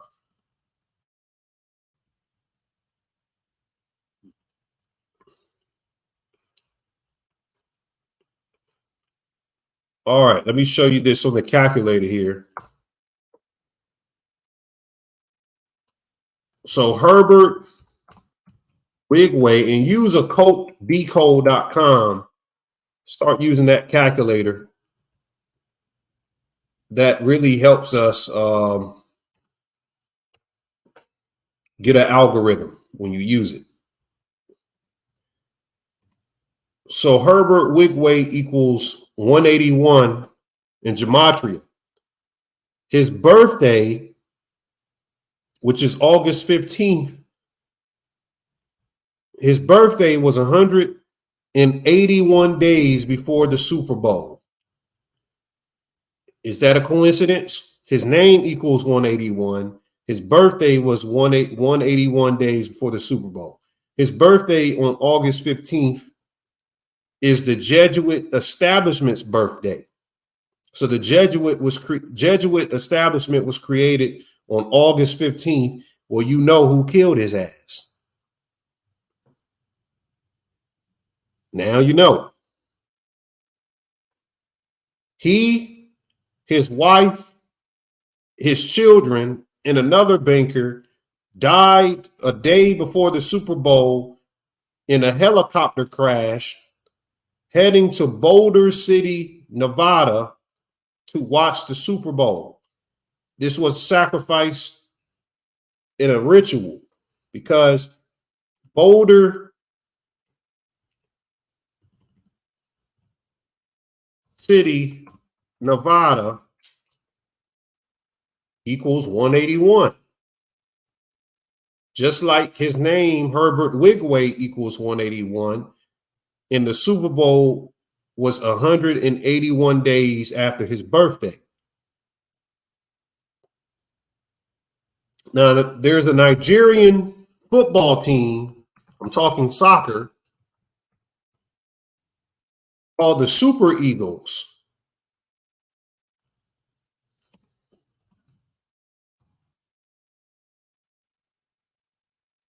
The Nigerian Super Eagles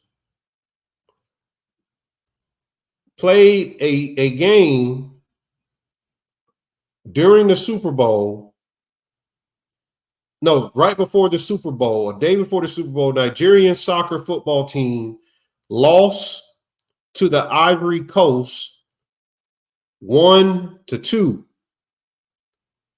There were 3 goals in the game. That's the trimurti again. That's creation, preservation, and destruction. There was 3 goals in the game. One of the goals was scored at the 38th minute of the game. Another was scored at the 62nd goal of the game. And the last was scored at the 82nd or the 82nd minute of the game.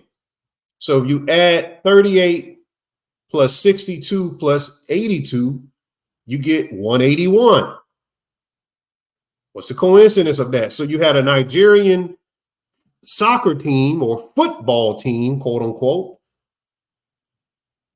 a Nigerian football team lost to the Ivory Coast, and a Nigerian billionaire, a banker CEO, because this is about the economic crash that's coming. That's why they had Usher connected with the blockchain. And you had the goals was scored at the 38th minute, the 62nd minute, and the 82nd minute. Add 38, 62, and 82, you get 181. The guy's birthday was 181 days before the Super Bowl. Now, the mascot of the Nigerian team, the Super Eagles, if you type Super Eagles in gematria, you get 47, which is how many points was scored in the Super Bowl. And I know Donut talks a lot about the 128 code when they sent that mass text message out to everyone, or that mass alert to your phone on that day, I think back in October or something. It was exactly at 1:28 in the afternoon. Or Biden sent it to everybody. It's 128 code. By the way, that DJ Lisa Lopez, her name equals 128. Yeah, the Chiefs did play the Eagles in the Super Bowl last year, so it's just interesting. So all of this was tethered back towards Barack Obama. Barack Obama's full name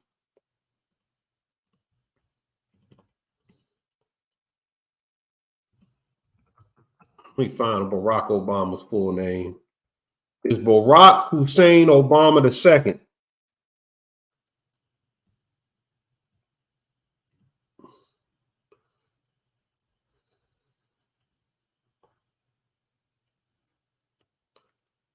So if I copy this and put this in the gematria calculator, I get 181. So Barack Hussein Obama II equals 181, which is the connections we've been making.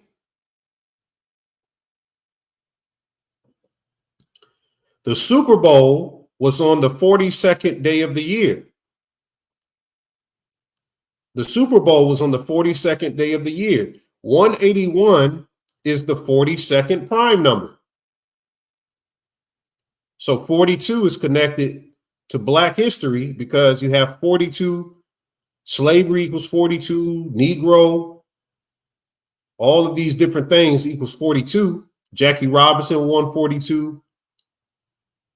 I think the first Black player to ever cross to the major leagues, Moses Walker only played 42 games. And you have the 42 laws of Mayat. But it's interesting because if you type in, this is Black History Month, you type Black history in, Black history equals 181. So was this a Black history ritual killing this Nigerian guy? Also, February equals 42. And the Super Bowl was on the 42nd day of the year. The other banker, I don't know how to pronounce his name. His name is Abim Bola Ogun Banjo. His name equals 64. His name equals 64, just like Barack Hussein Obama equals 64 in the same cipher. So Herbert Wigway also equals 64.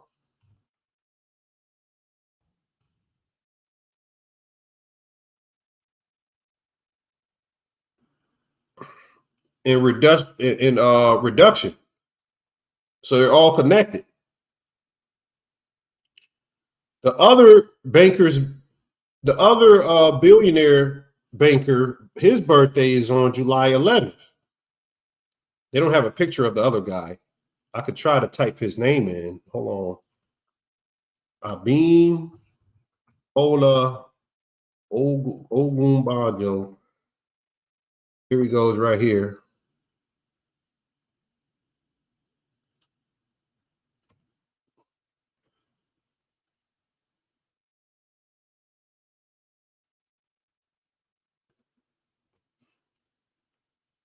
This is them together here.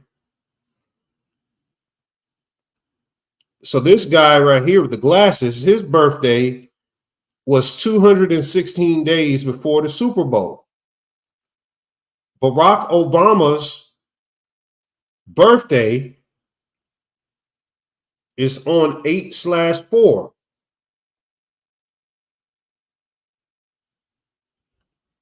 You see it right here?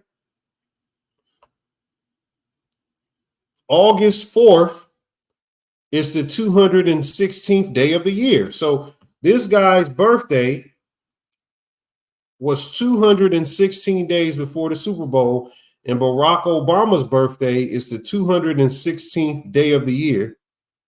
If you times 6 times 6 times 6, you get 216.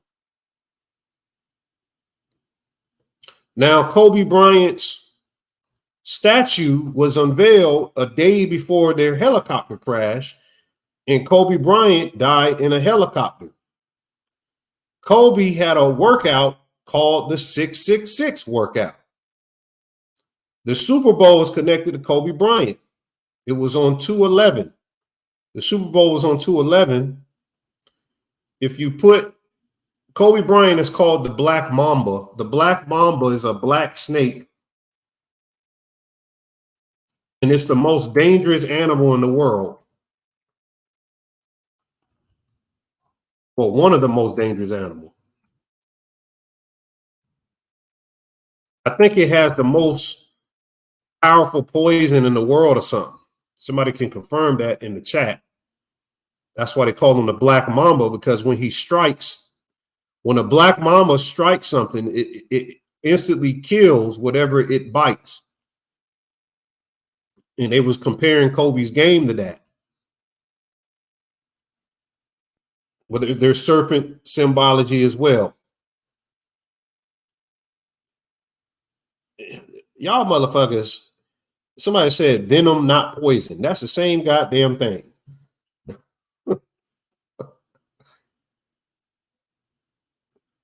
It is the second longest venomous snake after the cobra.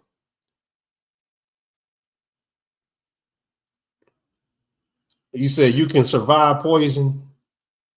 Venom, on the other hand. So you saying nobody ever survived venom? Okay. Y'all motherfuckers is some smart asses. You said we are high energy spirits that have a chance to escape. I don't know what y'all talking about. Y'all have your own conversation up here. All right, so Kobe Bryant died in a helicopter crash, just like these gentlemen. And Black Mamba in gematria equals 211. And the Super Bowl occurred on 2/11. And Kobe Bryant died in a helicopter crash 211 weeks before the Super Bowl. So the Super Bowl is about Kobe Bryant. That's why they gave him his statue. Because this year is a repeat. This year is a repeat of 2020. Did y'all see that graphic that they put up? See if I can find that graphic.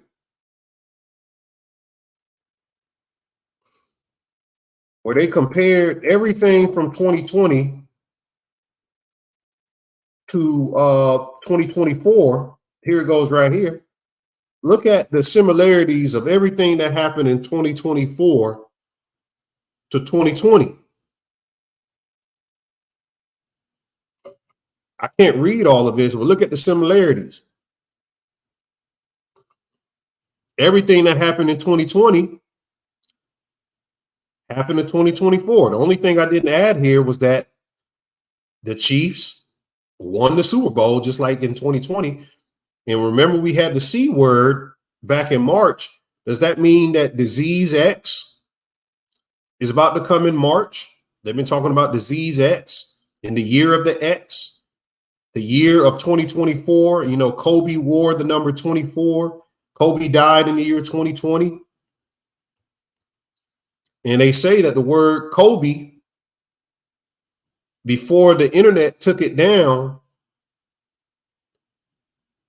Kobe is the Hebrew word, the Hebrew pronunciate, or the interchangeable Hebrew word to the C word. Then they took it down. I'm gonna do a Q&A. I'm gonna do a Q&A soon. Yeah, X is the 24th letter. Look at my video, Year of the X. I break that down.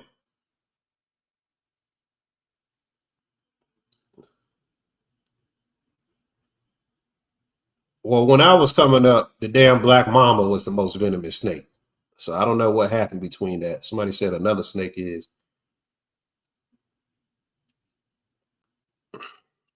So 211 weeks before the Super Bowl, Kobe died in a helicopter crash. The Super Bowl occurs on 2/11. Black Mama equals 2/11. July 11th is the 192nd day of the year. So July 11th is the 192nd day of the year. If I type in Usher's name, Usher Raymond, what is it, the fourth? Usher Raymond the fourth equals 192.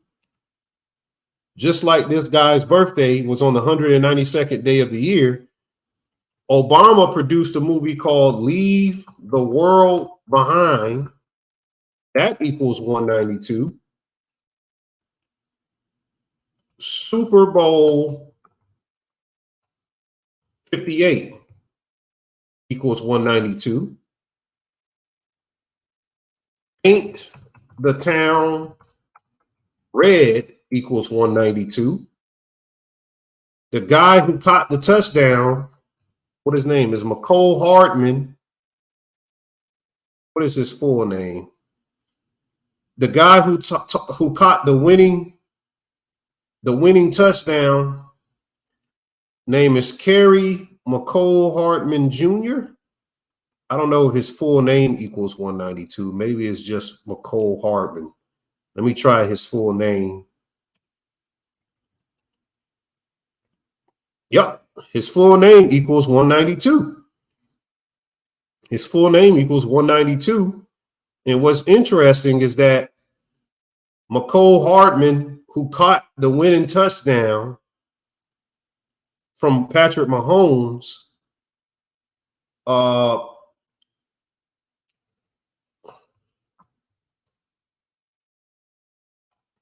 his age is 25 years old. In the Kansas City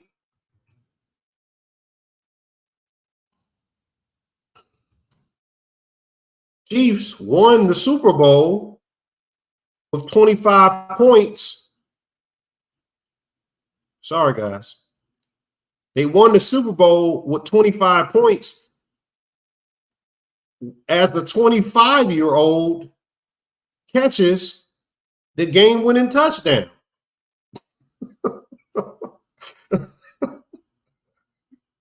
What the hell is going on?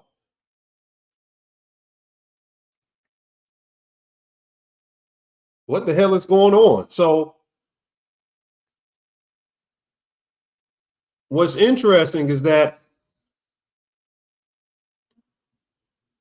a couple of days ago, connection to the 25, I think yesterday, they wanted Kamala Harris to invoke the 25th Amendment. The state attorney general calls Kamala Harris to invoke the 25th Amendment to remove Biden as president. Basically, the 25th Amendment is that you no longer, because of your physical disability, which Biden has been breaking down, the clone has been breaking down, they wanted Kamala Harris to invoke it to become president. So is the 25th Amendment imminent to come in the future for Kamala Harris to become president? Maybe they don't have to kill the clone off.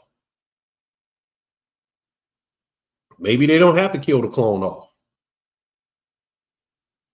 But the 25th Amendment, a 25-year-old caught the touchdown to make the score 25 to win the Super Bowl.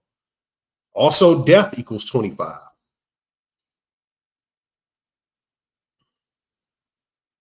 But there's a lot of 192 connections to the Super Bowl. Also, Usher, the first song he performed of the Super Bowl was called Caught Up.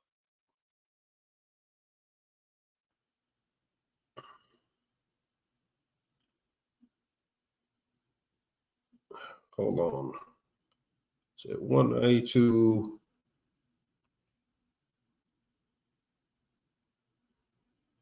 It says Caught Up is supposed to equal to 192. Which cipher that is? I don't even see what cipher this is, but Caught Up equals 192. I didn't write down the cipher, but there is another cipher where Caught Up equals 192. So we had about 5 connections to 192. And I think the reason why he performed Caught Up as the first song is because they're speaking on how people's finances are going to be caught up or held up based on this Masonic ritual, which is to put Kamala Harris into the presidential seat and to blame her for the financial fall of America, so that Trump or someone that has a pitch to mending what will transpire in this economic collapse, whoever it may be, is supposed to mend what's going to happen through Kamala taking over. But the word Kamala, as I said earlier, it means a lotus flower. And every lotus flower has 25 petals. And we have the 25th Amendment removing this president. Now, the reason why I said on my Patreon that Joe Biden could face an assassination is because in every Saturn and Jupiter conjunction, a president has been killed in history, going all the way back to Abraham Lincoln. Abraham Lincoln, if they haven't been killed, they have had an assassination attempt. And I named all of the presidents throughout history because a Saturn and Jupiter conjunction is every 20 years. And in 2020, when Biden was elected, was a Saturn and Jupiter conjunction, as we showed with Taylor Swift and Ice Spice, which is why they were at the game.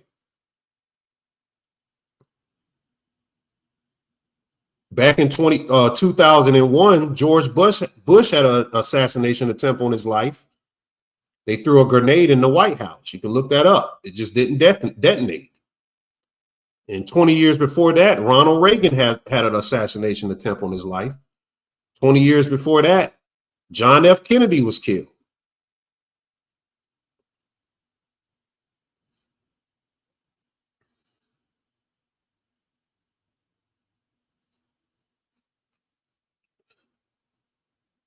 Yeah, I said I'm gonna get into that. Y'all gotta wait. Y'all gotta let me cook real quick.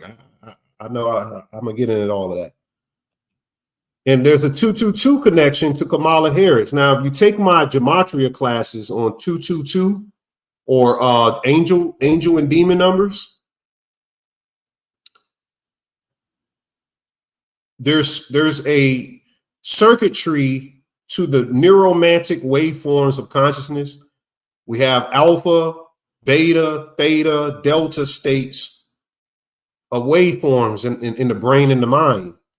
And 111 and 222 represents an alpha wave state. alpha wave state. I had a video breaking down the angel number, so you can take the class on Patreon where I explain the science of angel numbers. It lies in math, astrology, quantum physics, psychology. As our universe is a mathematical structure that reinforces this thought of an ideal that math and nature are intimately entwined, and numerology encodes the vibratory rate to a person's being, deducted in a relationship microcosmically and macrocosmically on quantum levels down to atoms, photons, particles that create waves that interact with the processing of brain neurolinguistics. So there are 86 billion neurons and 242 trillion synapses within reach, even with other quantum systems in a 53 qubit 9 quadrillion states of information. So the angel numbers represent the manifestation in the cogs of the 9 quadrillion states of interactions, of movements of stars and planets. So that's the 1 through the 9. But I broke down how 111 is the gateway number, 222 is the initiation number, 333 is the chaos number. So we saw 333 in the Super Bowl. I have in my video, I noted it as the chaos number.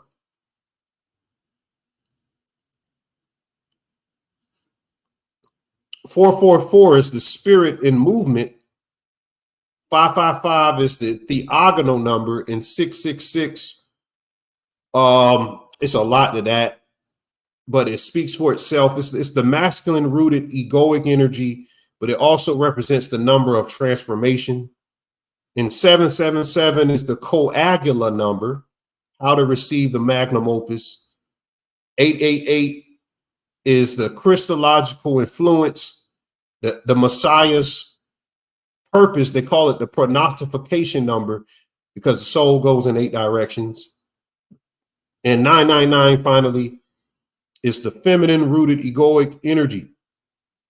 It's a palindrome upside down or upside right to 666. 999 is. So all of these numbers are connected. And this 222 number represents the initiation. So she's being initiated. And how many 222s do you see connected to her name?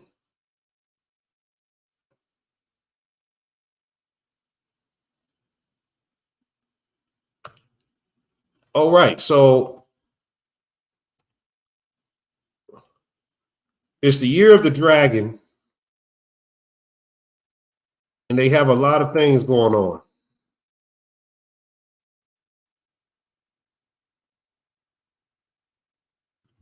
The Paint the Town Red video told everyone the reason why the Paint the Town Red is connected is because Doja Cat's real name is Amala. Doja Cat's real name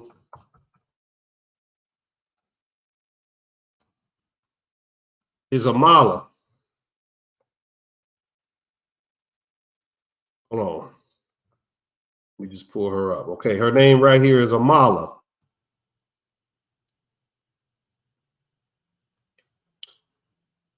All right, why the fuck y'all need to get these people up out of my damn chat? Where is my my mods? I'm a de-mod y'all motherfuckers.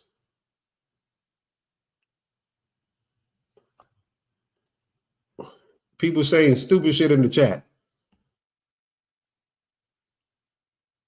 All right, so Amala, the story of Amala and Kamala is the story of the Pharaoh girls. These girls that was raised by wolves that I talked about on my other videos.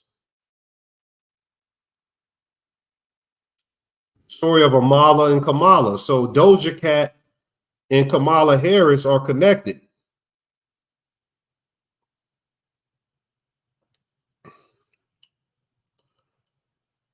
They're both connected. All right. So when Doja Cat made the song Paint the Town Red, they were telling you the Super Bowl was going to be painted red. You had two red teams. And in that video, she had a shirt on that said Pharaoh, and she was eating meat. Just like in the Amala Kamala story, you had the Pharaoh girls, the two Pharaoh girls. So she's part of the Pharaoh girls. That's why she has Pharaoh on her chest. She's wearing this cross too. And I told you what that cross means.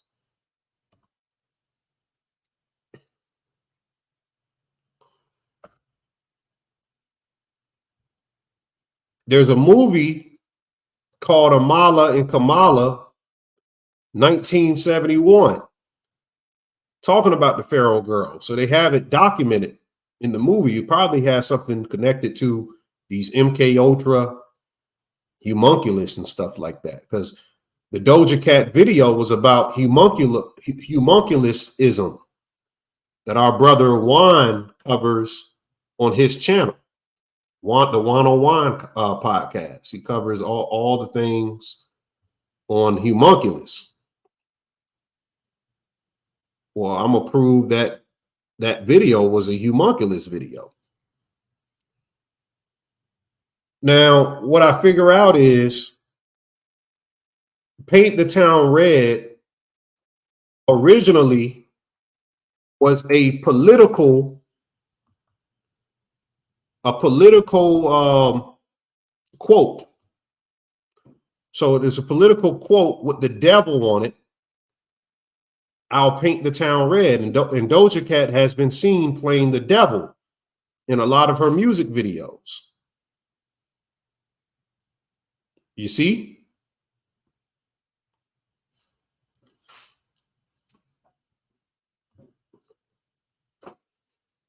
The word, the phrase paint the town red from a political sense means to go on a reckless debauch. It's an expression in American slang meaning to go on a reckless debauch or to be wildly extravagant.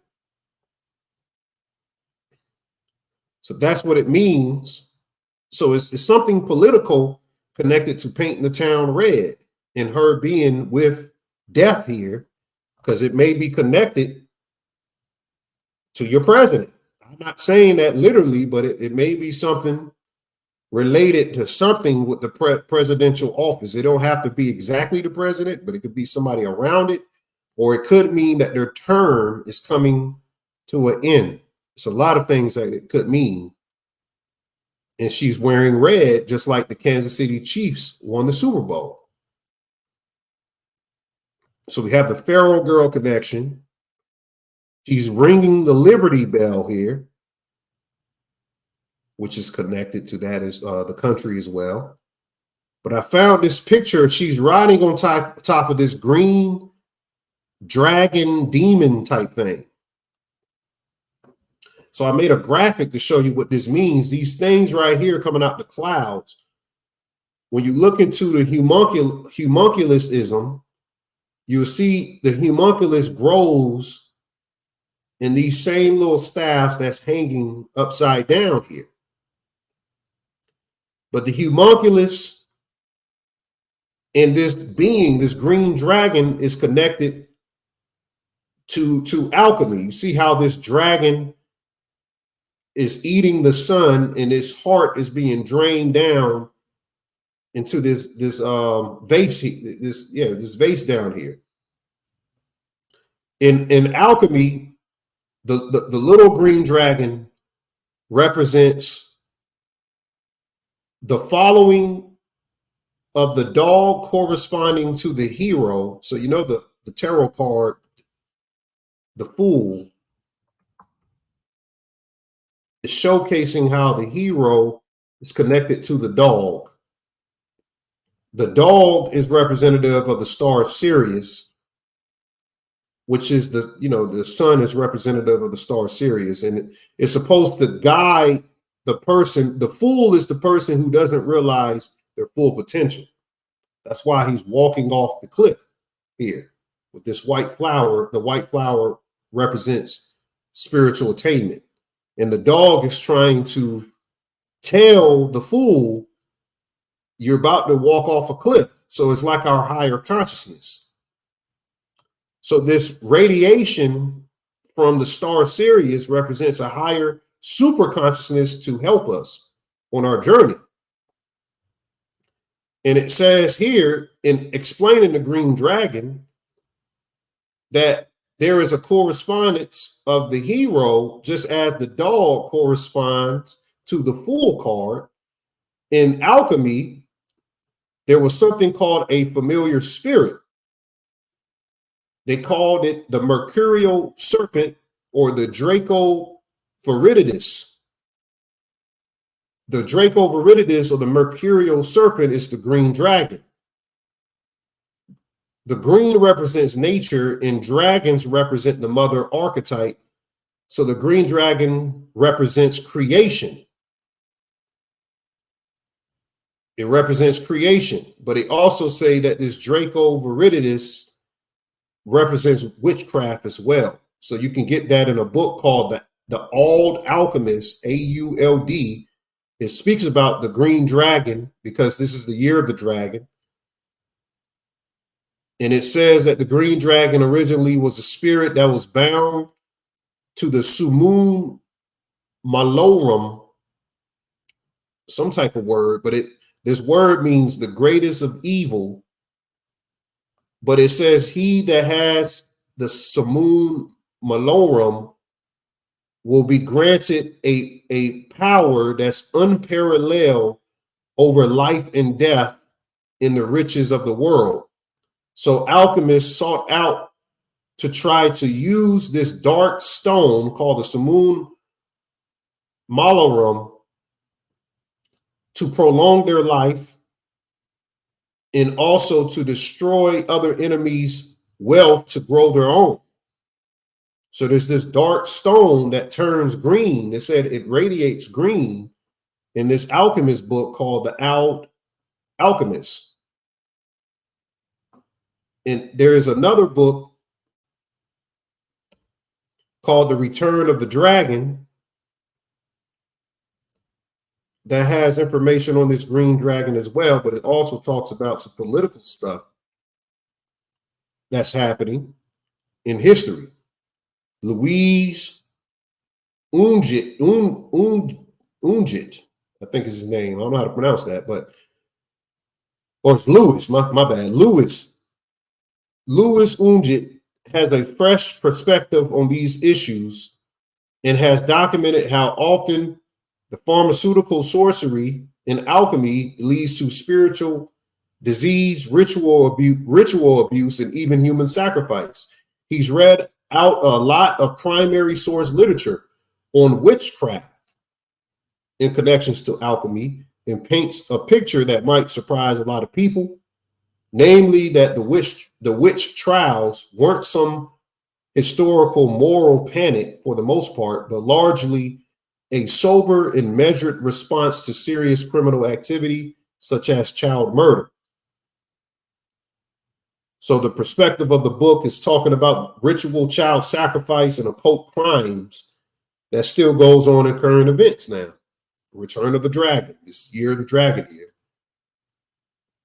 So I'm just highlighting in Doja Cat's video, Paint the Town Red. We saw the symbolism of the green dragon, which in alchemy is very critical, understanding the green dragon and the green stone that poisons man's heart. So they announced that Usher got married after the Super Bowl, and this was the alchemical marriage between the red king and the white queen, except in this case, Usher is the queen because they have to have an inversion of genders, and Alicia Keys is the king.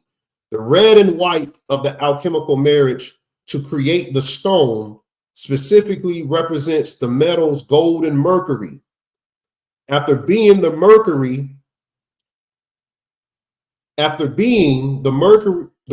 is finally awakened or quickened to be combined with the gold. The mixture then still passes and ascends through the sequence of negrito, albedo, centronitis, and rubedo in order to become the philosopher's stone. That's the blackening stage, the reddening stage, the yellowing stage, the whitening stage, and then it becomes the stone. I'm sorry, I reversed it. Albedo is the whitening stage, so last is the reddening stage. So you go from reddening, and you get to you go from whitening to the reddening, and then you get to the philosopher's stone. So the red and white queen symbols in alchemy have been around for centuries. And it's in my view that localizations of the Sumerian king called Desret, the king of Sumer, called the God King, was an attempt to make the connection of naming him the Scarlet King. So the original Red King is a Sumerian king. And he represented masculinity associated with the sun, and the queen was feminine associated with this moon goddess of flowers called the Seelie. And there was a group of people called the Seelie.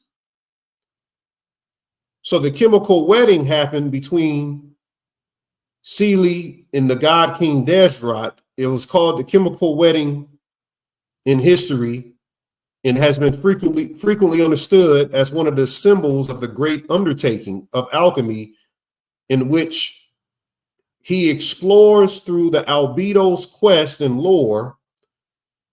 Like I said, albedo meaning white, rubedo meaning red, and there's the wedding between the red king and the white queen, which can be read as the combination of stages of the magnum opus to creating perfection and eternal life. The color red is associated with the gold element and the white with mercury. So the marriage here is the creation of their child between Desret, the king of Sumer, and Seelie, the moon goddess, to birth a new city called the or the Kanon in Sumer, which is very important. The city is very important to the lore of Sumer. So the alchemy here, it contains a feminine and masculine element. The sulfur representing the masculine volatile energy, allegorically depicted through the sun, and the mercury being the feminine passive energy depicted through the moon. Then it becomes salt and acts as the material, which is chemically separated, purified, and refined, guided by the interaction between the principles. So the union of sulfur and mercury is called the alchemical marriage of the red king and white queen, and is metaphorical to the courtship of polarities, birthing something called the rebus. The rebus is the hermaphrodite offspring, the whole in the perfect synthesis of opposite qualities. So no man's soul contains a singular facet of alchemy. We are all dissociable, both masculine, feminine, both light and dark. Though at first there is androgyny, there is an emotion of opposites, but the soul must be blackened and the parts must be brought to the consciousness and purified to marry them for the magnum opus. The hermaphrodite homunculus is the spiritual learning that is devoid of human emotion. A person who can't deviate from the alchemical journey of life despite accepting the limitation of being man. And analytically in psychology, that means that the shadow of man is a hidden unconscious that we must all disassociate from the facets of the soul to marry the red king to the white queen, to find the rebus, which is the balanced integration of our polarities.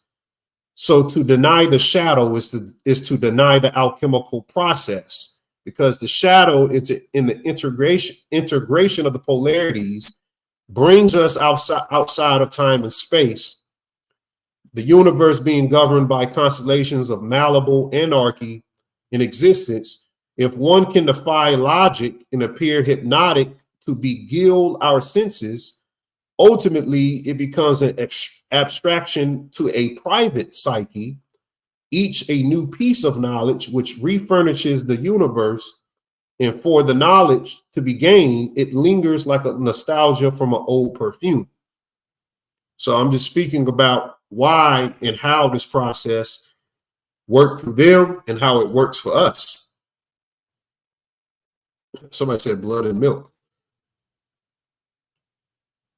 Okay, so that's good on the Super Bowl. I might connect some other things. Movies you need to get. Get the TV series Silo. I highlighted how it's about the Qliphoth, the tree of death, and about people going underground, because as they prepare for this new World War III with Israel and Russia and all of these people involved, you will see that their plan is to go underground. That's why all of these millionaires are building bunkers. To flip the world upside down, they have to nuke the surface world and create a new world underground. In the Tartarian Empire, they had already built underground tunnels thousands of years ago. I was about to say centuries. So all the elites or the cabal, all they've done is tapped into the network that our ancestors had in the Tartarian tunnels, and built onto those tunnels to go underground to seek refuge and to get closer to the antimatter sun, which is the black sun. And they're talking about some spiritual intellect-y of a theogonal approach to spiritual attainment underground, where they believe that they will be made into androgynous angels by being on the ground for 100 years and resurfacing later, because the closer they get to the earth, they believe that they absorb the radiation of the black sun.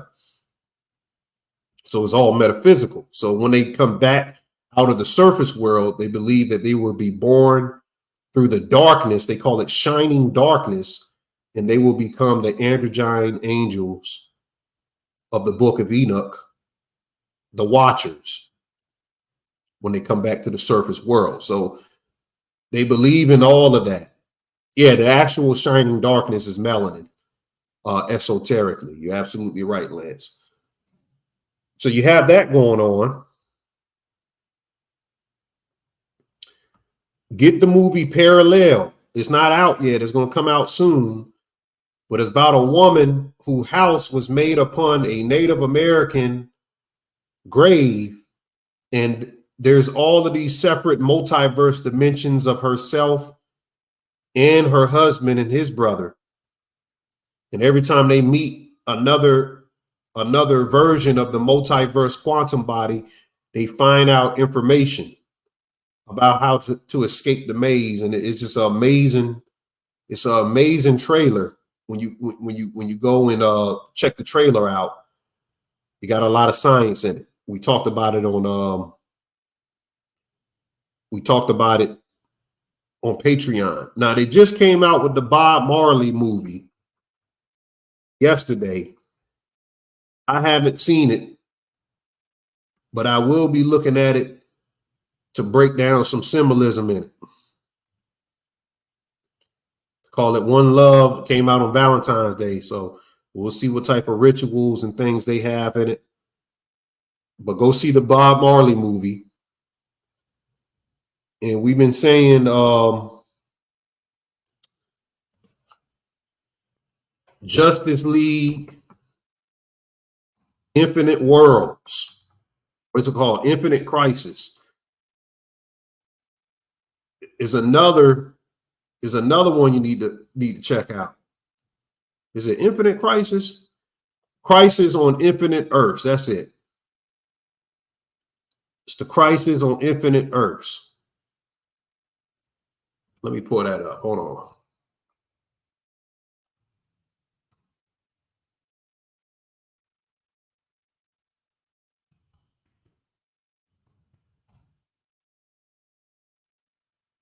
Yeah, that's it. You got to go watch this one.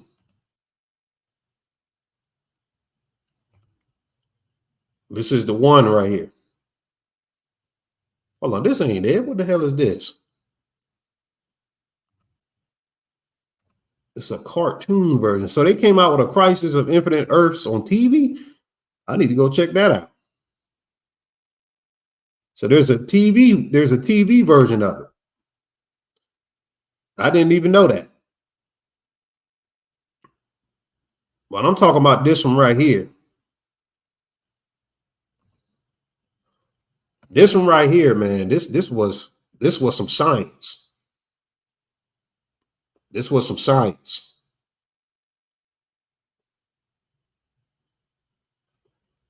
I'm gonna have a Q&A in a second, and if we have time, I'll open up for the second part. If we have time, I'll go into some more metaphysical stuff. So I'm gonna have the Q&A in a minute. In a minute. All right. They've been painting roofs on Chile. Anybody been seeing this? Let me play this real quick for you. Muy buenas tardes. Aquí estamos pintando el techo de mi vivienda azul, azul como el cielo, azul. So they're trying to paint the roof blue, just like the Hawaiian people did, to protect them from the direct energy weapons. Yeah, azul. To protect them from the energy weapons. And I told you what the blue means in Judaism. Let me see if I can pull that up, a quick article on it. Let me see if I can pull up that quick explanation of it.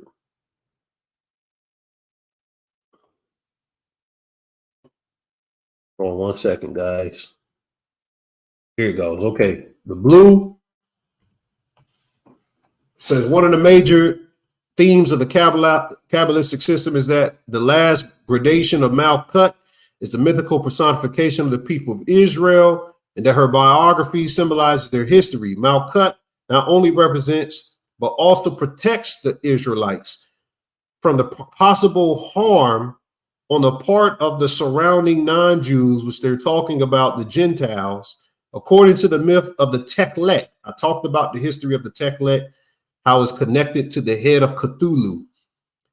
H.P. Lovecraft's wife, Sonia Green, told him about apocalyptic Judaism, of how the Israelites used to get this trunculus. I forgot the name of the snail, but it's this trunculus.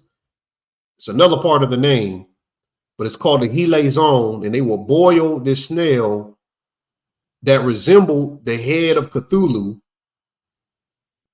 And this snail's blood used to produce this chemical in the water that changed it purple. But when you shine the sun on it, it changes blue. The Romans used the purple from the blood of the snail. The Israelites used the blue. And it became called Teklet as a royal color. Then it became royal blue. So Teklet is the blue on the Israel flag, and it's to block the evil gaze of evil forces as it is applied on national levels.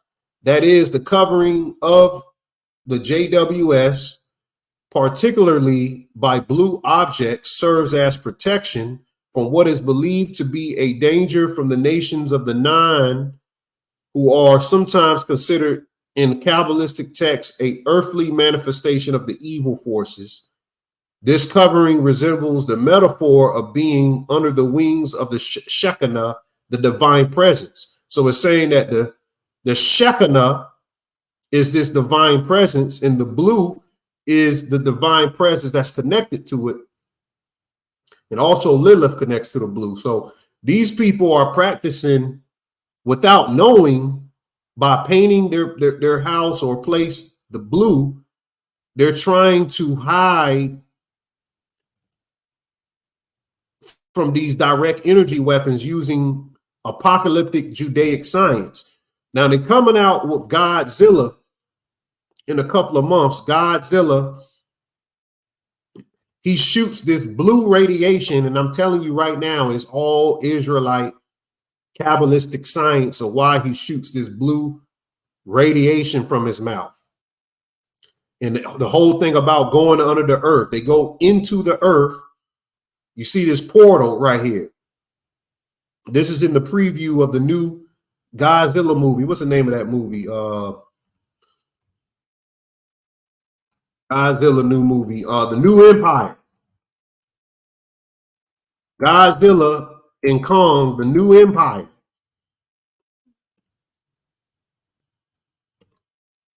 Which the Titan isn't nothing but the soul. It's the deepest regions of the subconscious. The monsters. I broke down what the word monster comes from the word monstare. Hold on a second. The word monstare is Latin. It means the other. The word monstare means the other. And it's unveiling that the monster is the other side of the conscious fields.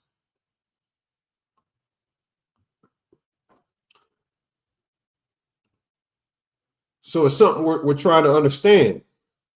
But the point is that they opened this portal and they went inside of the earth, just like I've been saying. They flew inside, but this is supposed to represent the umbilical ray of the Kundalini energy inside of us. And it goes inside the earth, and you see the blue around it, representing the Israel flag. And they go in the earth and look what they show. They show Jesus. I forgot where this is at. I forgot. You guys can put it in the chat where this actual statue is. But they show the energy weapon right here. This is how the energy weapon looks when they be setting these places on fire. That's in Brazil, okay. When they set these places on fire. There's the energy weapon right there. And how they be building these places based on sacred geometry. This is a place in Kandahar, Afghanistan. It's built like a spiral. All of this stuff is metaphysical, and we have to understand that. Yeah, the blue beam technology. Now, this guy named Egon Cholakian, I don't know how to pronounce that. He's been trying to tell people that humanity has 10 years left, and he says something that I've been saying with the Lahafo, the flipping of the world upside down. He says something that is interesting that I want you to hear.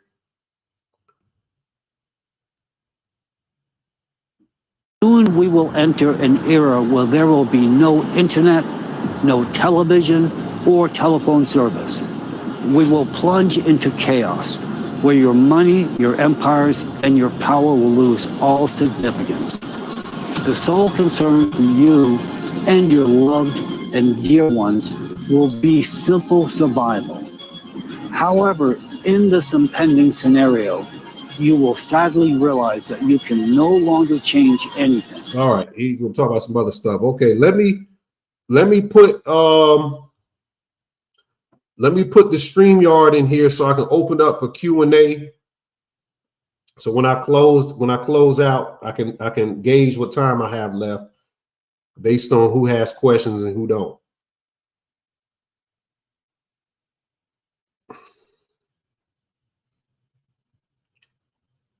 So here's the StreamYard here for you guys. I'm pinning the message now. So if you want to ask questions, get your questions in now. And then we'll start to see when we're going to close this thing out.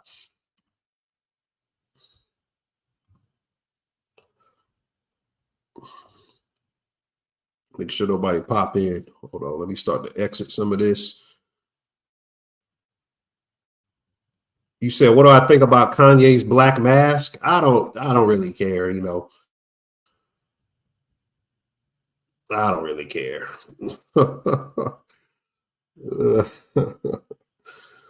We can look at Kanye's black mask. Kanye is just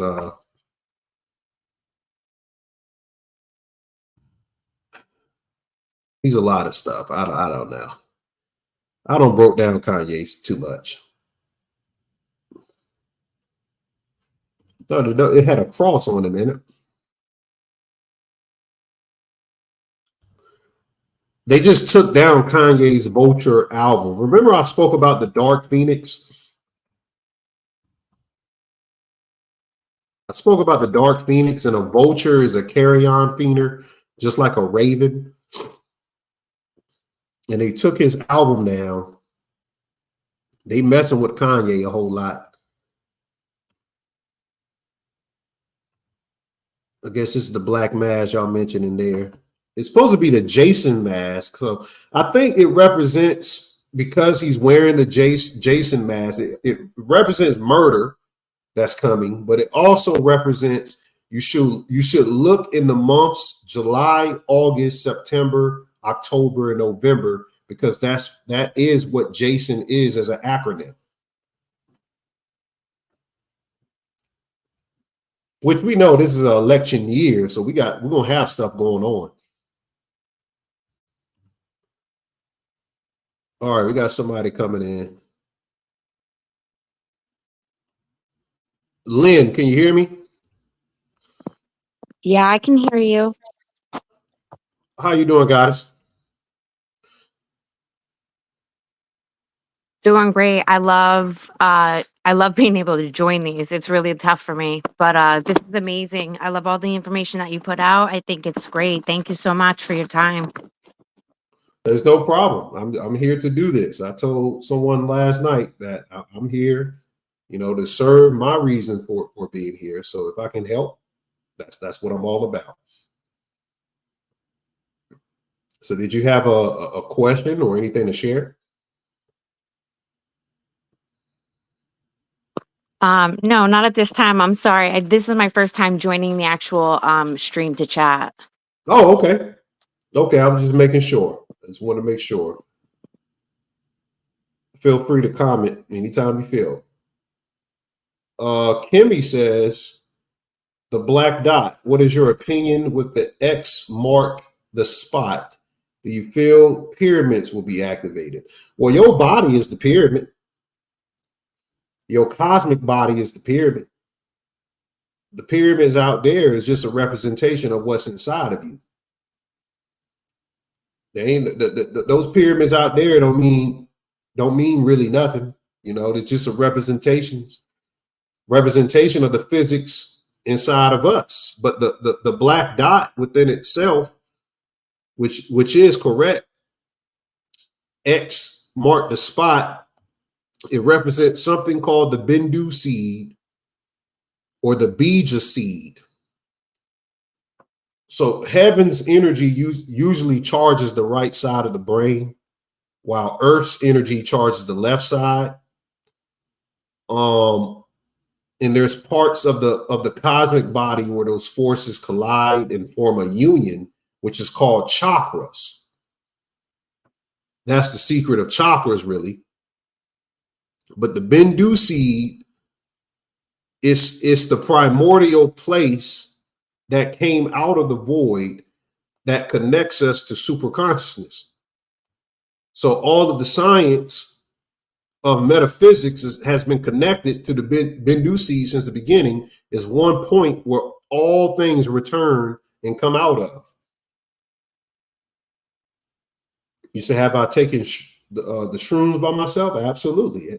I've taken every trip by myself. I don't do no trips with people. I would never do a trip really with a person. I mean, maybe in the future, but right now I'm on my own spiritual journey. Let me see if anybody else came in here. Okay, we got Aaron coming up. Peace, God. Yo, peace, brother. Can you hear me? Yes, I can. Okay, true that. What's happening with you, brother? This is my brother right here. Peace, God. Yeah, man. Yeah, no, the show was dope. I mean, you know, the Super Bowl always keep people on juice, which is kind of crazy because me and my ex was talking about it last night, which is kind of funny because when people talk, like they just use like the common thing. So then the first thing she was talking about was the Usher performance. It was really mad, like, you know, and it's crazy when you think about it, because somebody else posted about the first really major Super Bowl halftime event was after In Living Color did that crossover joint. And you remember back in the 90s, In Living Color did that crossover joint. And I mean, you know, 20 million people tuned out. I know when I was a youth, I watched it. I was in front of the camera watching Men on Football and all that junk, you know, when it was dressing up like the little girls. Oh, men on. But then Michael Jackson did it the next year. And then after that, it's been. You talking about when they actually was trying to dress like T-Rans? Well, not just that, just the Super Bowl halftime in itself, because they also pointed out that the halftime prior to that In Living Color was generally college bands. And I know when I was in college, I did a halftime show for the Panthers twice. You know, just for a halftime game. Like, you know, the football games have halftime shows even in regular play. It's just not televised. You see what I mean? So the Super Bowl is televised, but every Super Bowl halftime prior to that In Living Color was college bands. Oh, okay. I didn't know that. I never knew that. Right, because we just eliminated that based upon the Super Bowl halftime show. So the memories got wiped. Remember, they wiping memories, bro. They wiping memories. That's why I said when 2012 they put us in a new simulation. We was in another simulation before. They put us in a new simulation. Right. You know, that's why I go back and watch some of these shows again in proper mindset. Like if you go back and watch some old school In Living Color, you start to see some shit that was like, okay, now I get it. Right. You Yeah, open something up like, oh, okay, I see what's going on. Yeah, so I mean, you know, it's all cool, man. You know, and everybody in the chat is peace. You know what I mean? They be bugging though. The chat be bugging, but it's just from the mindset is that when you see the numbers and you start working that mathematics, then you can kind of calculate certain movements. And then too, they just pumped out the fact that, you know, the NFL is rigged, the magnetic gloves, you know, the chips in the ball, you know what I'm saying, you know, all that kind of stuff. But then you can get that from the Johnny Depp movie, not Desperado, it was Once Upon a Time in Mexico. I think I heard about that. Remember the scene where they was in with the bullfighter?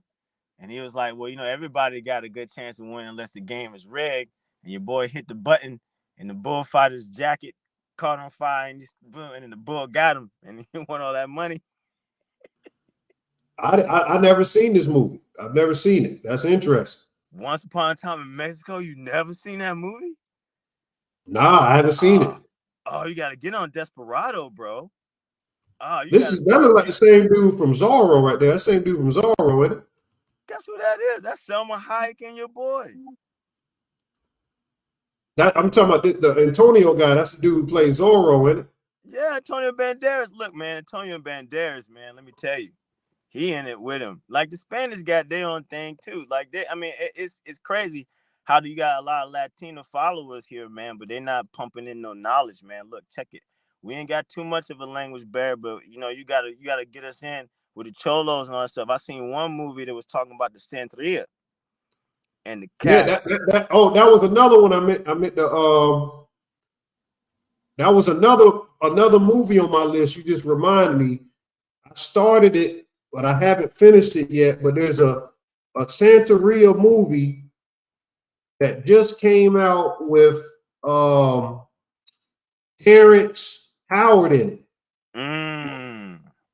It got Terrence Howard, and it got hold on 1 second. Let me pull it up. It's called Skeletons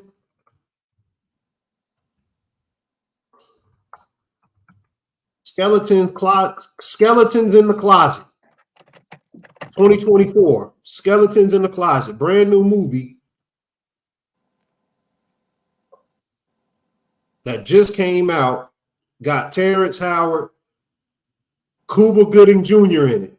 Oh, wow. And they got this other Latino woman, and basically their daughter has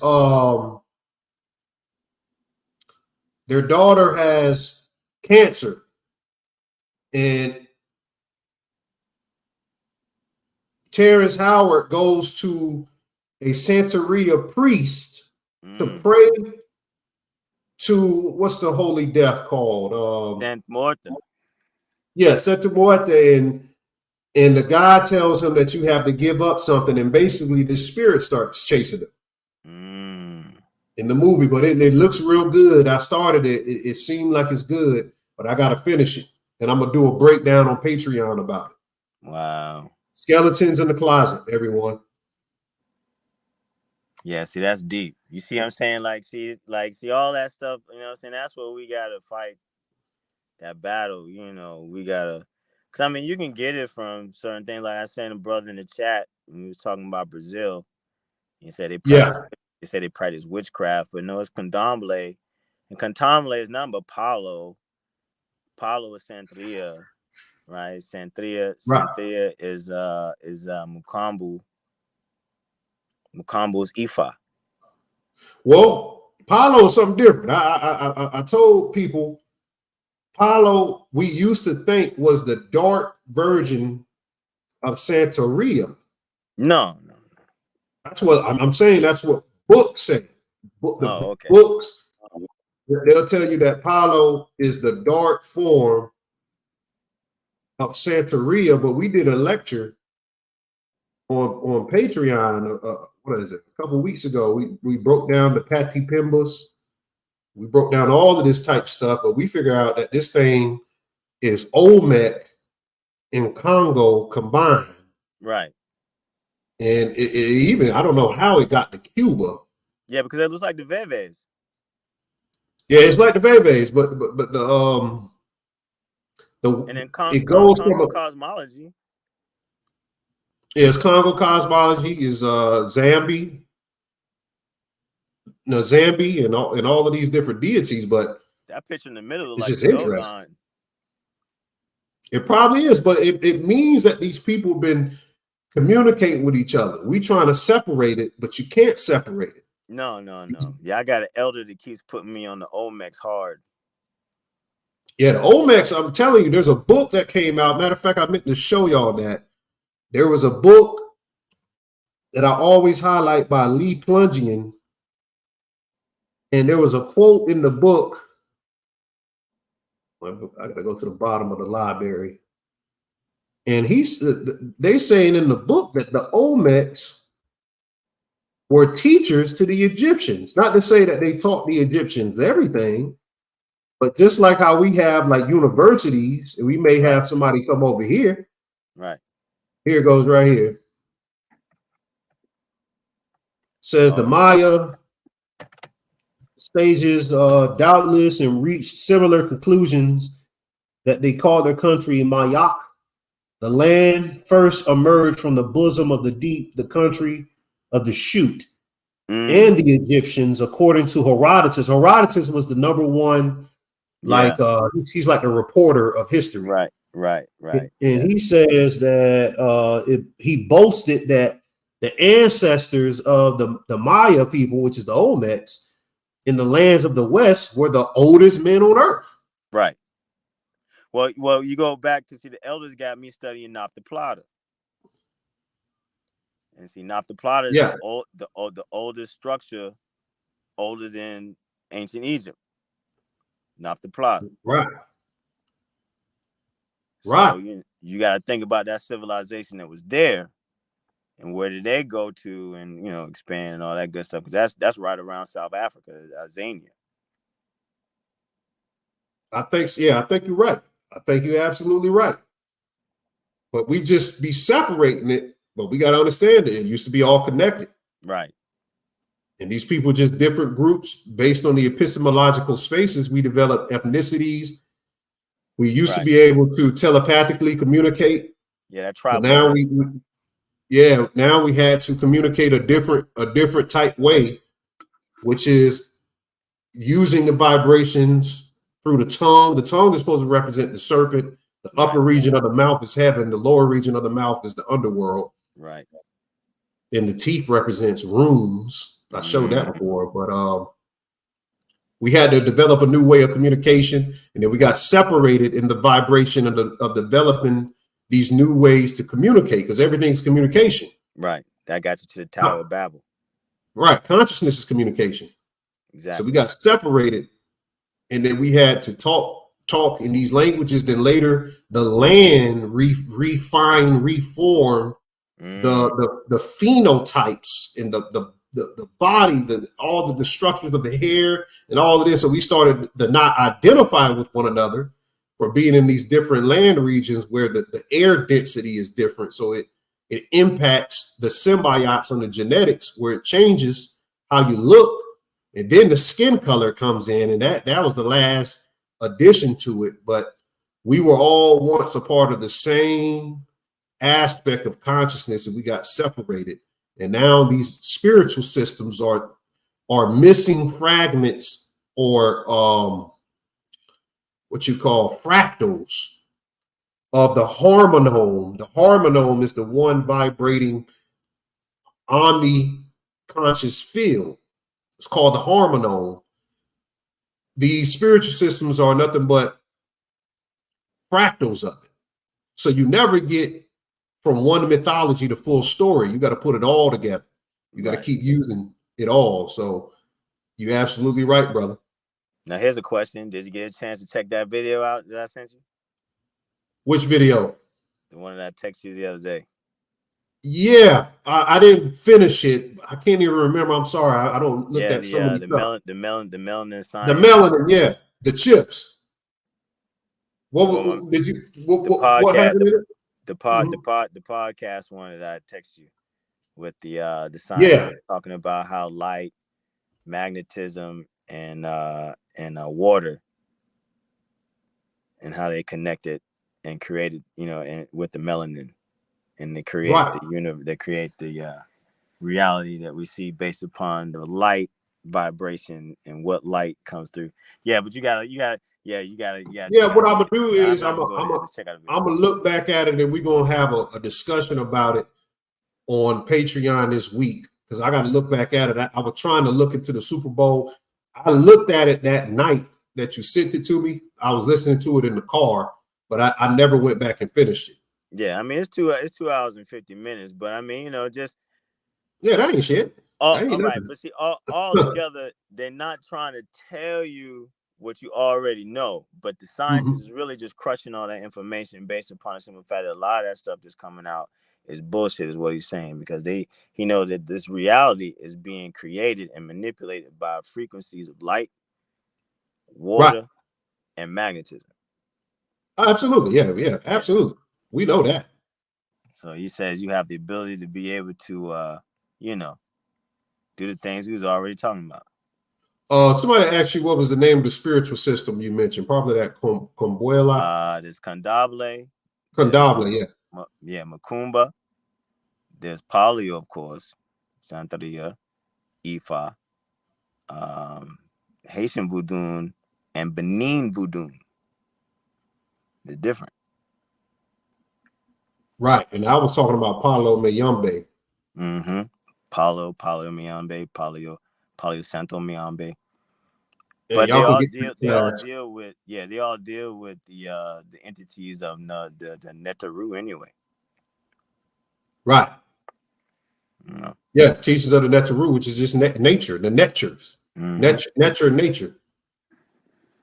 Now, All as this. Bobby puts it, you know, the magic is all you. So I mean, you know, you can follow the recipe, or you can add some stuff, or take some stuff. I mean, you know, you can make a pie how you want to make it. You can use Right. Betty Crocker's recipe, or you know, do your own thing with it. But just know that you're trying to feed the energy. Right. You're trying to get allegiance to the soul. So you're going through the elementals, which is connected to your devas, your asuras, which is the night side. That's, you know, it's comparative to electrical, magnetic fields. And you're trying to get to the soul and get an allegiance to it to help manipulate things in this dimension so you can prevail in whatever you're doing, or you can get a leg up on what you're doing. So we knew the sciences of that, and we would do certain things based on the system. Like Palo is a wood plant system. They mainly deal with wood plants. You got to go to the river basin.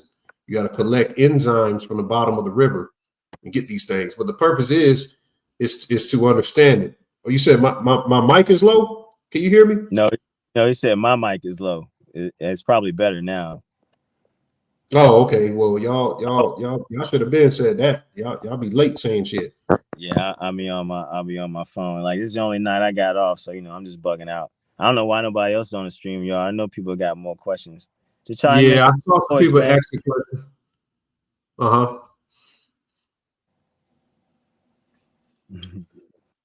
I saw some people asking questions in the chat. Let me go back to the questions.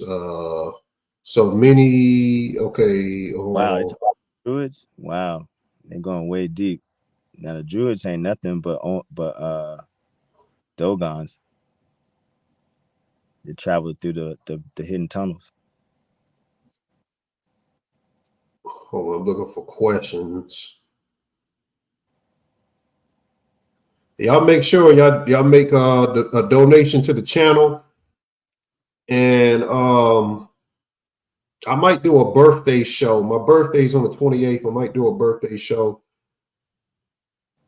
and bring some people on with me to do that. So look forward to a possible birthday show. You said clearly we are prey. What do you think will be the end result of the world? Diamond O2. I already talked about the Lahafo. I think the end of the world is nuclear war. I don't know the time frame. I don't know none of that, but I think that they're preparing for that. There was a lot of nuclear war commercials in the Super Bowl too. I didn't get into the commercials, but we'll talk about it. That's the only question I really saw. I didn't see no other questions. So yeah, you can study some of those super weapons that they have in the Vedas. You know, can we go back to telepathy? Oh, go ahead, guys.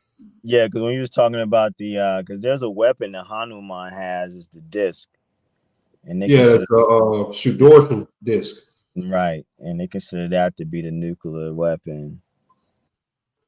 And they got everything they make is based off mythology. Every weapon they make is based off because it's the oldest stories. But just to keep in mind, people remember that's atomic. So you know we're thinking like the blow up mushroom thing. This is cellular. Right. Right. They have all types of energy weapons that they're developing on quantum levels. So who knows what type of apparatus they're going to use it in? But you just got to be prepared and be spiritually interlocked with what you need to be doing, so you don't have to worry about what happened in the physical. Whatever's going to happen with that is going to happen. Yeah, more than likely. You know, I mean, you got your own you can use. Yeah, I mean, all the avatars in the Vedas are the same of one avatar. They just multiply and replicate.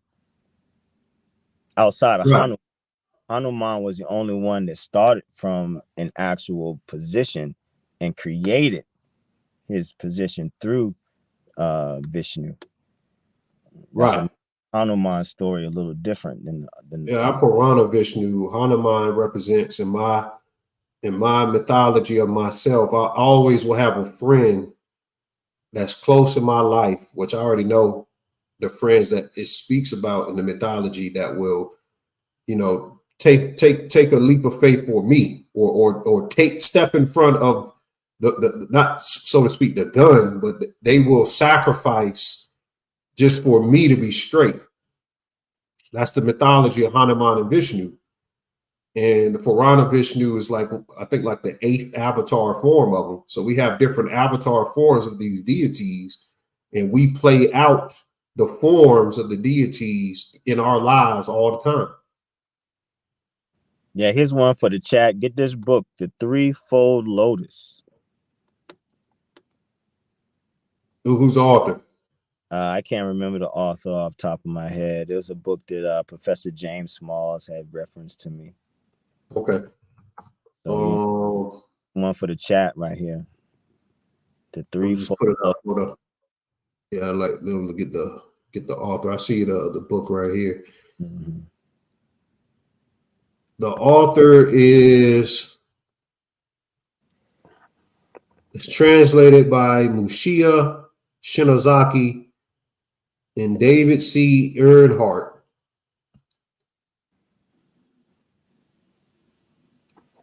Somebody said, where do you guys get this from? There would be 3,000 Australians that would understand any of this. That's because they ain't on the vibration understanding. It was for you. It wasn't for them. Everything ain't for everybody. They probably killed most of those old people off, but there was Australoids, there was Australians back in the 50s that talked about their connection to Africa 60,000 years. Yeah. Well, he talking about what we talking about, what me and you talking about. Oh, I mean, this. Yeah. I mean, I don't know, bro. I mean, shoot. Yeah. I said, you know, anything's possible in these nowadays. I mean, the thing that we worry about is the young brothers and sisters over in Papua New Guinea being genocided by those Indonesian murderers, right? You know, we don't hear that too much, you know, but that's what was going on over there. And those brothers was probably the last of the original past what they killed off in Tasmania. Right. Oh yeah, we know all of that. We know Right. they've been killing off. They always do ethnic genocide. You said, I don't know what Junior B or JRB. What have you been talking about, brother? Are you responding to somebody, or you talking through the video? He says it seems a bit far-fetched. What seems far-fetched, JRB? I don't know what he's talking about. Because women wear bras with support on them, and I don't know why. So what's far-fetched, brother? I just don't know what he's talking about. But that's what I mean. Sometimes people just post something just to get a reaction. I be seeing that on my Instagram. Motherfucker said, your page is too religious for me. I'm like, what the hell on my page is religious? I know that's funny. I'm just fascinated by his word uses, far-fetched. Well, I mean, that just sounds okay. like. Okay, he says this. He's saying that all history seems contrived. Okay, I get it, Junior B. My bad. Yeah, well, of course. I mean, you gonna write it? Yeah. Sometimes the obvious doesn't need to be expressed. Oh, that the Druids were the Nomos, etc. That's what he says. Far-fetched. The Druids was the Nomos. The Nomos was the Nomos. He just don't have an understanding of metaphysics to combine it. It's called meta history, going beyond just history. You got to understand that these are complex systems. I would like for him to figure out where he gets anybody's cross reference between the Druids and the Nomos. I mean, no one's ever cross referenced those two together. Anyway, so I want to get that from. I don't know. People be too mixed up with certain things. It don't fucking matter. What the hell are you doing with yourself? I mean, it's just funny. I mean, I want to get everybody on your page straight because you're trying to keep, you know what I mean? Because, you know, you got people come in, they troll, whatever that word mean. I don't know what that word mean, but, you know, either way, we all trying to get to a better understanding. So it doesn't matter what your personal opinion is. we all know that we have to vibrate at a level that gets us to the 5th, 6th, 7th, 8th, and beyond dimension. So having these concepts where we think that what this person says is over here or over there, that puts us right back into the 3rd dimension. Exactly. Polarity does. Right back in the 3rd dimension. When you understand in the Kabbalion that polarity is one of the 7 cosmic principles, anything can be argued, JRB. Anything can be argued. Anything can be debunked if you have the intelligence to debunk it. So to stay in polarity just means you're still a human. So here on my channel, I'm trying to disseminate the humans from the gods. If you still in polarity, if you still worried about, if you don't believe the damn druids with nomos, you don't need to tell us that. You just know that. That's you. But to dissect it and say, nah, truth ain't truth. You don't know who the fucking druids is. Did you live back there with the druids? How you know? Truth, the truth means the truth is something that can't be changed. So that means it's the highest aspect of understanding this truth. Ain't nobody on this damn chat know exactly who the fucking druids is, because you didn't live back there with the goddamn druids. Well, I mean, the thing about it is what he's saying is that he wants to try to prove a point of something that really just doesn't exist in the paradigm of reality. Because what we're talking about is a systematic time and space that we can't physically see anymore. Facts. You can't even, it was a different vibratory level when the fucking druids existed. Yeah, man. Yeah, so, you trying to say truth is truth? How you know the truth? Come on now. All right, so look, so I got Jeff, because he talking about psyops. All right, so I got you, psyop. Now you understand that they have these things called agent provocateurs, right? So we understand that they have these people that are designed to go into to confrontational areas and create turmoil and confusion based upon this guy named Hegel and the Hegelian dialectic by which Hegel. Hegelian dialectic. Absolutely. And we just fall for this thing. I'm just trying to help you understand that. Yeah, it don't matter what you believe. I'm not here to talk about what you believe in. That's going back into ceremonial inspiration. That's what religion. You might as well say 100% psyop, JRB. You might as well say 100%, brother, since you're giving percentages, as if that matters. Yeah, but it could be a 1% psyop. It still works. Talking about who the druids is and what is truth of that. That's not what this channel is about. So if that was any focus of anything, that you missed the point of everything that we was relaying. Yeah, there's a little truth mixing, JRB. No, we just having fun with the chat, man. You know, I vibrationally can connect with everybody. We all got to walk with 2 feet, and then we got to walk with a 3rd eye. So I mean, you know, you give it where you got it. All right, family, I'm about to get up out of here.